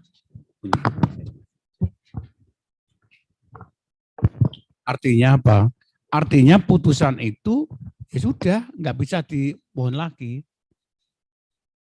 oleh pihak yang ada, kecuali bila yang menjadi objek perdamaian itu ternyata milik pihak ketiga, maka pihak ketiga dapat mempersoalkan keberadaan akte atau putusan perdamaian itu. Umpamanya, ya, tergugat akan menyerahkan tanah itu kepada penggugat. Tanah di Jalan Raya Luntar nomor sekian, luas 1000 atau 5.000 meter. Ternyata tanah itu bukan miliknya si A tadi, tapi itu tanah miliknya si X. Ya, di sini si X dapat memasalahkan akte perdamaian itu. Nah, di sana. Tapi kalau itu memang benar milik si A, diserahkan dan sebagainya, ya sudah bisa diskusi. Dan tidak dapat dimasalahkan oleh pihak-pihak yang sepakat mengadakan perdamaian tadi. Yang tadi sebutkan tadi, ya. Ini mengikat pada pihak-pihak saja. Itu, Mas. Sama.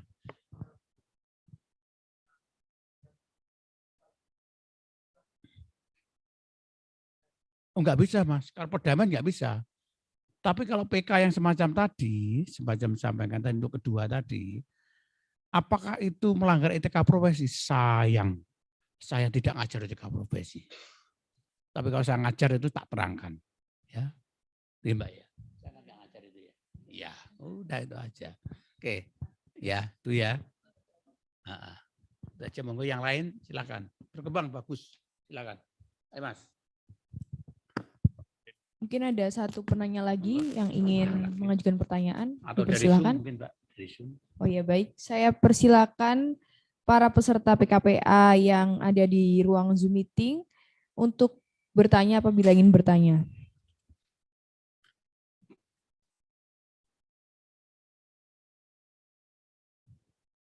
boleh raise hand atau mengajukan pertanyaan melalui kolom chat.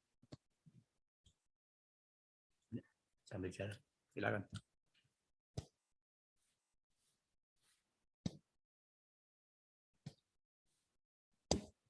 Ya.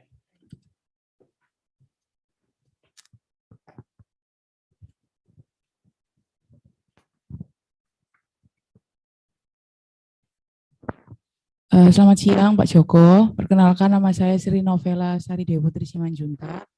Izin bertanya Pak, ini saya ada case, saya kan sedang magang di kantor hukum. Nah saya ada case sedikit tentang putusan yang sedikit membahas yang telah dibahas oleh Pak Joko.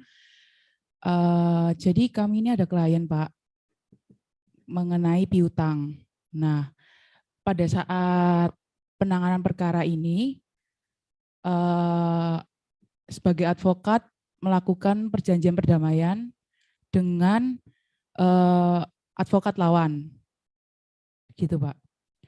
Terus karena posisi si klien kami ini berada di luar pulau, jadi berinisiatif seorang advokat ini untuk melakukan perjanjian perdamaian dengan sepengetahuan pihak klien. Akan tetapi perjanjian perdamaian tersebut ditandatangani oleh pihak advokat yang mewakili seorang klien, gitu Pak. Setelah itu, setelah perjalanan perkara itu sudah mencapai puncak dealnya, para pihak sepakat antara advokat sepakat terhadap perjanjian perdamaian tersebut. Suatu ketika pihak klien mencabut kuasanya kepada advokat tersebut. Nah, dari pihak klien, mantan klien ini mensomasi advokat tersebut karena bertindak melebihi kewenangan dan tanpa sepengetahuan si klien menandatangani surat perjanjian perdamaian tersebut. Padahal surat perjanjian perdamaian tersebut telah diberitahukan secara lisan karena terbatas keberadaan si klien tersebut, Pak. Oleh pihak penggugat karena termasuk Wan Prestasi melakukan gugatan ke PN, Pak. Karena tidak terpenuhinya prestasi tersebut. Tetapi dalam somasi yang diajukan oleh pihak klien kami ini, salah satunya adalah memohon untuk dicabutnya surat perdamaian tersebut. Kami sudah mencabut dan kami sudah mengirimkan surat pencabutan tersebut kepada pihak advokat penggugat. Akan tetapi sampai putusan pengadilan yang diputuskan bulan Mei kemarin, itu hakim mengabulkan gugatan tersebut, Pak. Nah, menurut Pak Joko sendiri, dengan hakim memutuskan mengabulkan seluruh permohonan, salah satunya yaitu isi dari perjanjian tersebut, Wan Prestasi tersebut, menurut Pak Joko, putusan hakim itu apakah sudah sesuai, padahal kami sudah mencabut perjanjian tersebut, gitu Pak Joko. Terima kasih.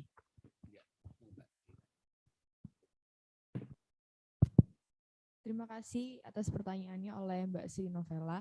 Ini pertanyaannya agak panjang ya Mbak, ini saya akan ulangi, tapi nanti kalau misal ada kesalahan mohon diarahkan lagi.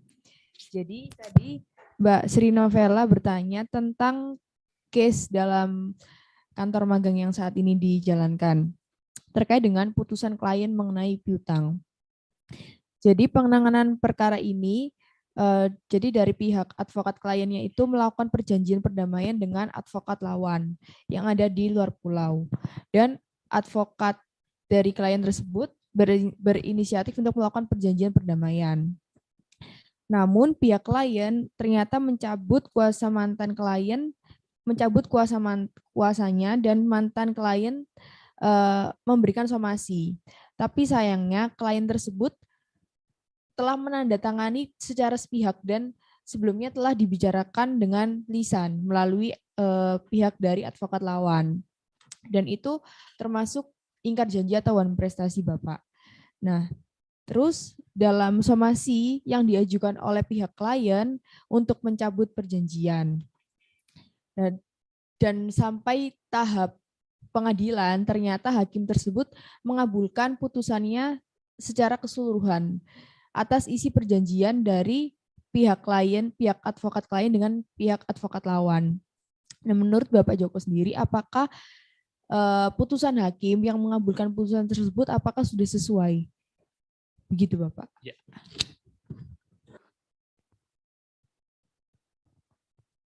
Ya, makasih Mbak Novela ya. Jadi ini satu pertanda ya. Artinya apa? Dalam pengalaman, surat kuasa tadi satu kita kembalikan. Apakah dalam surat kuasa itu pemberi kuasa itu memberikan kuasa pada penerima kuasa untuk mengadakan perdamaian atau tidak? Ya, pada sidang memang mengadakan perdamaian tidak. Kalau tidak, inilah yang nggak benar. Ya. Kalau ini boleh mengadakan perdamaian, itu pun juga 50-50. Artinya, untuk keselamatan semuanya, kebaikan, sebaiknya dalam akte van dading atau persurat perjanjian perdamaian itu diketahui oleh dia atau ditandatangani dia, kita yang mengetahui. Itu amannya lah gitu. Kalau enggak seperti ini tadi, ini memenuhkan problem hukum baru. Kayaknya klien itu tidak selamanya baik, Mbak. Tidak selamanya baik, ya. Itu yang terjadi. Nah, terus makanya kita pertanyakan lagi, apakah pada waktu membisikkan lisan itu mesti diingkari? Saya enggak, itu aja. Makanya untuk keamanan yang tanda tangani adalah dia sendiri. Tanda tangani pihaknya sendiri, kita mengetahui itu aja. Itu aman. Kalau enggak seperti ini terjadi. Ya. Dan nanti kasusnya akan timbul, apakah ada surat kuasa untuk membuat perdamaian atau tidak? Apakah kuasa penggugat itu sudah melakukan koordinasi dan sepengetahuan penggugat in person? Harus tahu dulu, Mbak. Kalau enggak diingkari semacam ini. Itu ada kunci-kunci semacam itu. Nah, kalau ini memang umpamanya tidak ada surat kuasa menyampaikan perdamaian, jelas akan digugat, itu benar juga. Karena apa? Dia bertindak melebihi wewenang yang telah diberikan. Maka di dalam Perma nomor 6 tahun 94 tadi, kekhususan di sana itu.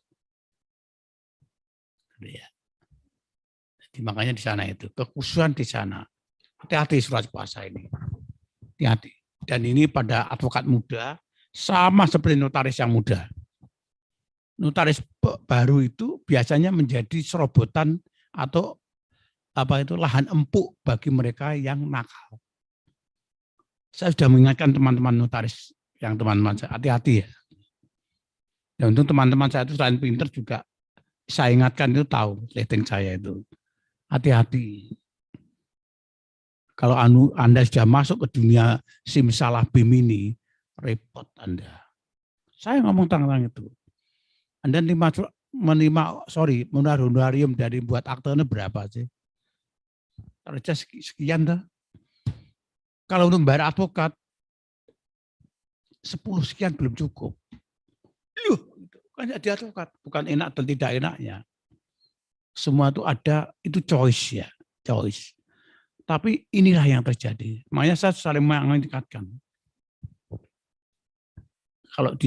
Makanya kalau dia minta tolong saya, Pak atau Mas, I have give you money itu.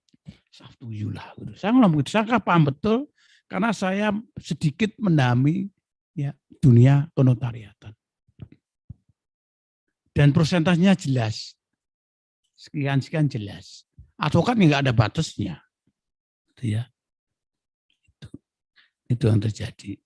Ya, itu. Nggak ada batasnya, nggak ada batas pensiun, sudah. bagus jadi advokat enak pokoknya. Kadang-kadang rezekinya kan terakhir ya Mbak. Rezeki kan mesti yang muda itu enggak. Rezeki yang terakhir itu. Jadi sisa-sisa pengabdian terakhir itu blok ada rezeki. Saya punya teman mantan jaksa jadi advokat. Tahu-tahu di akhirnya itu dia tuh dapat mobil baru, baru.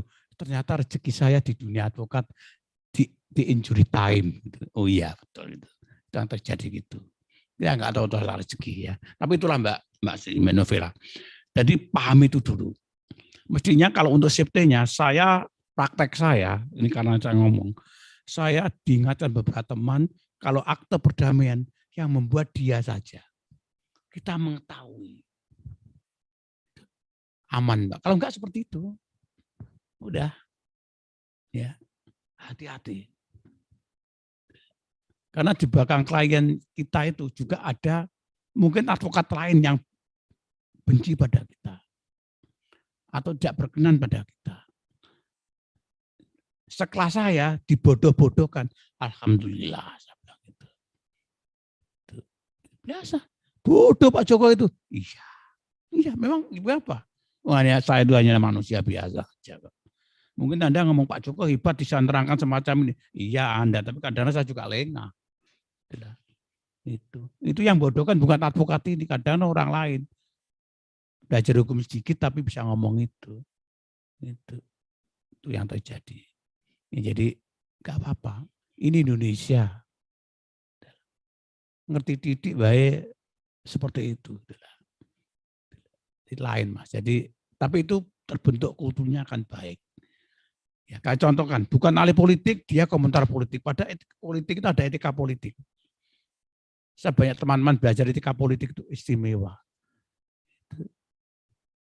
Menyalahkan. Aduh. Mbak, bahasa itu Mbak. Saya pun ini oleh bule saya ketika saya bela Marsina. Maaf ini saya harus tiba. Saya enggak narsis ya. Itu pulang itu enggak disopo. Oh, bela wong salah, bela itu bule saya. Tapi itu karena adalah darah saya diem. Kenapa bule? Ya, saya diem aja. Untung ada kakak saya, Jok menang. Rio itu biasanya dikasih emping, enggak. Ya, betul itu. Saya harus diem. Karena apa? Dalam filsafat hukum itu ada namanya dia tahu tapi tidak tahu atau dia tidak tahu karena tidak tahu. Itulah yang membawa saya tenang. Itu. Banyak perasaan apa? Ya saya pakai itu aja Mas. Itu aja betul ya filsafat hukum di situ Mbak ya. Ada 4 itu ya. Dia tahu karena tahu. Karena dia tahu karena tidak tahu. Dia tidak tahu karena tahu atau karena tidak tahu karena tidak tahu. Nah, filsafat hukum demikian itu diajarkan pada kita, bukunya Denreh apa itu ada. Nah, sekarang ahli filsafat siapa? Ahli filsafat adalah si yang baru itu, yang goibok itu. Ya, itu ahli filsafat. Tapi kalau saya filsafatnya hanya filsafat hukum semacam itu. Prof. Franis mengajari seperti itu. Ya, sekarang kan banyak filsafat mantik, filsafat ilmu dan sebagainya. Dan aja filsafat yang ngolok-ngolok orang semacam tadi. Yang di Quran yang dirame itu. Ya, Anda tahulah saya kira itu. Ya, jadilah Mbak Novela, hati-hati, betul-betul hati-hati. Jangan, jadi advokat itu enak. Iya. Tapi saya menyarankan hati. Dan sekarang gini, yang baru saya terangkan tadi. Sedikit ya Mbak. Ini lain. Jadi mereka itu dilaporkan gara-gara menjanjikan menang. Ini sedikit aja yang tadi. Saya ngomong. Loh, mengapa? Saya menyerahkan perkara ini Pak karena dia bisa. Berarti kan dia mesti menjanjikan menang itu Pak. Itu untung saya itu sudah ya usia cukup, ya, sering dibujuk orang, sering kasih teladan orang, sudah ada. Siapa aja gini, saudara pelapor yang menentukan menang kalahnya suatu perkara itu siapa? Siapa Mas? Hakim. Siapa? Loh, tapi dia ngomong gitu Pak. Enggak. Jawabannya itu aja. siapa yang menentukan kalah dan menangnya suatu perkara atau salah dan tidaknya suatu perkara di dalam perkara pidana. Kalau yang salah apa itu yang menentukan siapa? Jaksaornya, apa pengacaranya, apa siapa, atau Pak Lurah, Pak Camat. Ya hakim Pak, hakim ya, iya. Oh iya. Apakah dia tuh ngomong bahwa oh tak tanggung menang? Itu jangan itu. Jangan betul. Nanti semacam saya ceritakan dari awal tadi. Ih pengacara hebat. Sikat aja masuk rumahnya Mas Salim punya utang. Diambil, ambil aja lah apa itu Mas Salim. Ambil sudah. Udah itu diapakan polisi, dia pencurian di situ. Amblas sampai klien saya dituduh melakukan pencurian. Ya sudah, 1 miliar. Oh, untung dia masih 1 miliar. Oke, apa DPT Mbak. Ini enak Mas Salim. Contoh Mas Salim ya. Enggak punya utang. Ya, untung dia dilakukan polisi. 0 ya Pak, ya 0. Ya iya, itulah bentuk kesalahan itu. Anak muda dari Jakarta sekalian. Itu akhirnya orangnya. Ternyata gitu Pak Joko. Pak Joko mikirnya jauh. Iya. Tapi mengapa Pak Joko nggak berani kelihatannya gini enggak. Berani ya berani kalau jadi supporter saya teriak-teriak berani. Itu, woi salah ini gitu. Itu namanya ndelok kan delalok lah gitu aja kalau orang Jawa bilang gitu. Ah, delalok itu aja. Kan bayar lagi katanya anak Persibaya gitu katanya bonek itu. Itu. Nah, ini kan enggak. Kalau dia melakukan seperti ini, itu kok sanksi pidana yang ada. Artinya apakah dia melanggar aturan? Ya. Itu Mbak. Jadi makanya ini sekali lagi. Ini sudah agak-agak masuk ke dunia profesi, tapi sedikit profesi apa? Profesi etika profesi, tapi itu yang terjadi Mbak. Ya, yang terjadi demikian, ya teliti dulu dalam surat kuasa. Termasuk Mas Salim, apa yang ada dalam kuasa tadi. Termasuk apa melakukan tindakan ini melebihan atau tidak melebihi dari kewenangan yang ada. Artinya dia tidak mengajukan banding, tapi pengadilan biasanya teliti. Di tingkat kasasi dia harus ada surat kuasa baru. Tapi jangan ngomong kalau orang hubungan baik. Kadang-kadang hubungan baik itu menjerumuskan. Artinya, CS itu. Itu tarajak saya dengan teman pengadilan CS. Tingkat saya mengajukan banding itu hanya di tingkat pengadilan biasa. Tidak ada pengajuan banding mengajukan upaya hukum lain, enggak ada. Nah, itu CS itu. Ya Pak, ya Mas Joko, oke. Nah, ternyata oleh lawan tidak ada wewenang untuk mengajukan upaya hukum banding soal kuasa itu. Amblas saya. Mas. Itu ya hati-hati itu. Ya mesti menang dia itu loh. Akhirnya gitu, waduh, itu aja. Itu, ya. Jadi itu. Oh ya hati-hati sekali. Satu kata kunci jeli, advokat itu. Hati-hati. Ya. Hati-hati. Be careful on the way kalau di supir. Sama itu. Oke. Itu yang saya sampaikan. Ada yang lain? Monggo Mbak. Ya baik, karena waktunya sudah habis Bapak. Ya. Sesi pemaparan materi dan tanya jawab sudah selesai. Terima kasih Bapak Joko sudah menyempatkan untuk memaparkan materi dan menjawab pertanyaan yang sangat luar biasa. Semoga materi yang disampaikan oleh Bapak Joko bisa bermanfaat bagi peserta PKPA dan juga semoga Bapak Joko diberikan kesehatan dan juga kelancaran dan bisa datang ke acara PKPA selanjutnya. Ya, tutup saya Mbak ya, closing statement. Ya, silakan Bapak. Ya itu. Closing statement. Aduh, ngomong apa? Jadi gini, jangan pernah berhenti belajar. Itu kunci. Dan tanamkan kejujuran di sini. Ya. Adalah karena dunia semacam kita ini dunia yang rawan. Berbuat benar dikira wah paling kena ini. Termasuk profesi penegak hukum lain. Ya.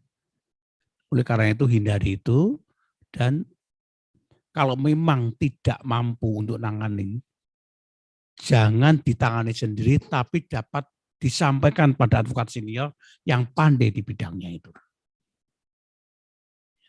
Kalau demikian saya akan berkurang Pak, nggak dapat segini. Kerjasama. Tapi jangan dilihat dari ininya, airnya.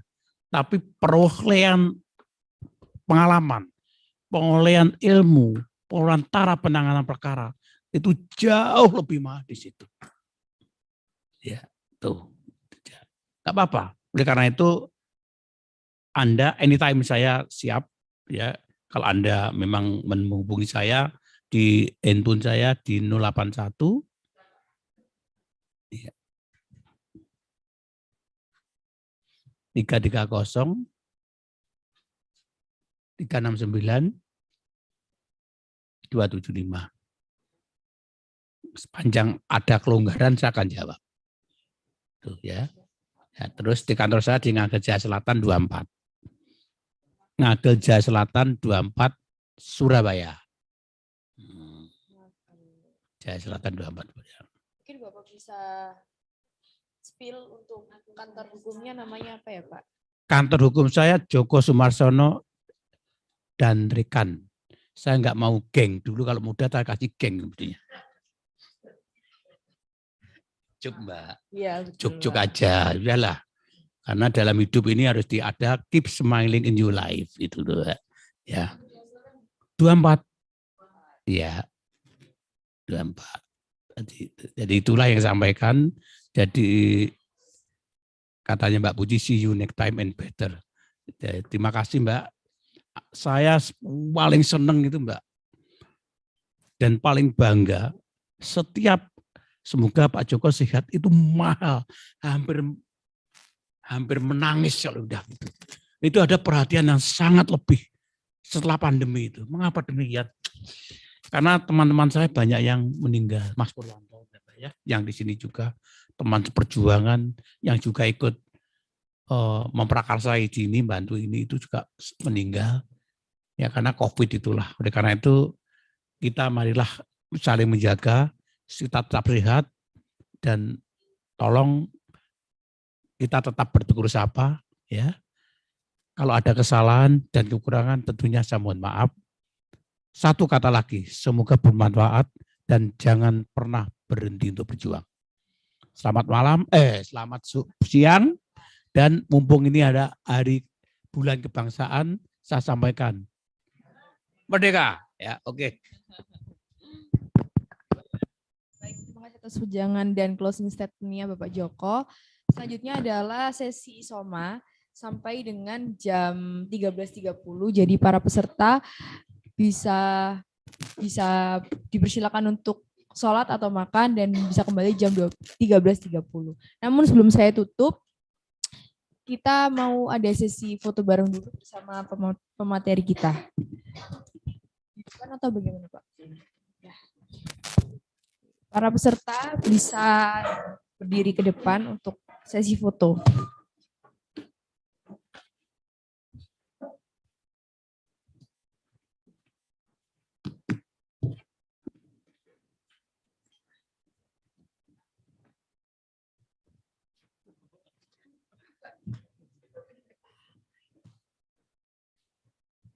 Mana sini? Iya. Aduh, duduk. Satu sini apa? Ayo Mbak Puji. Iya. Tahun apa?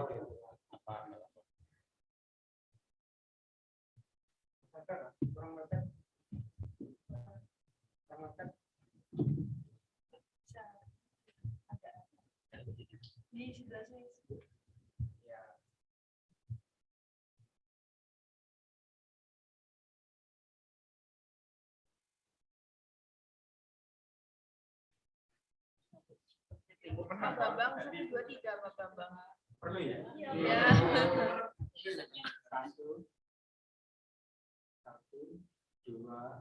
3, bebas. 1, 2, 3. Terima kasih Pak Bambang.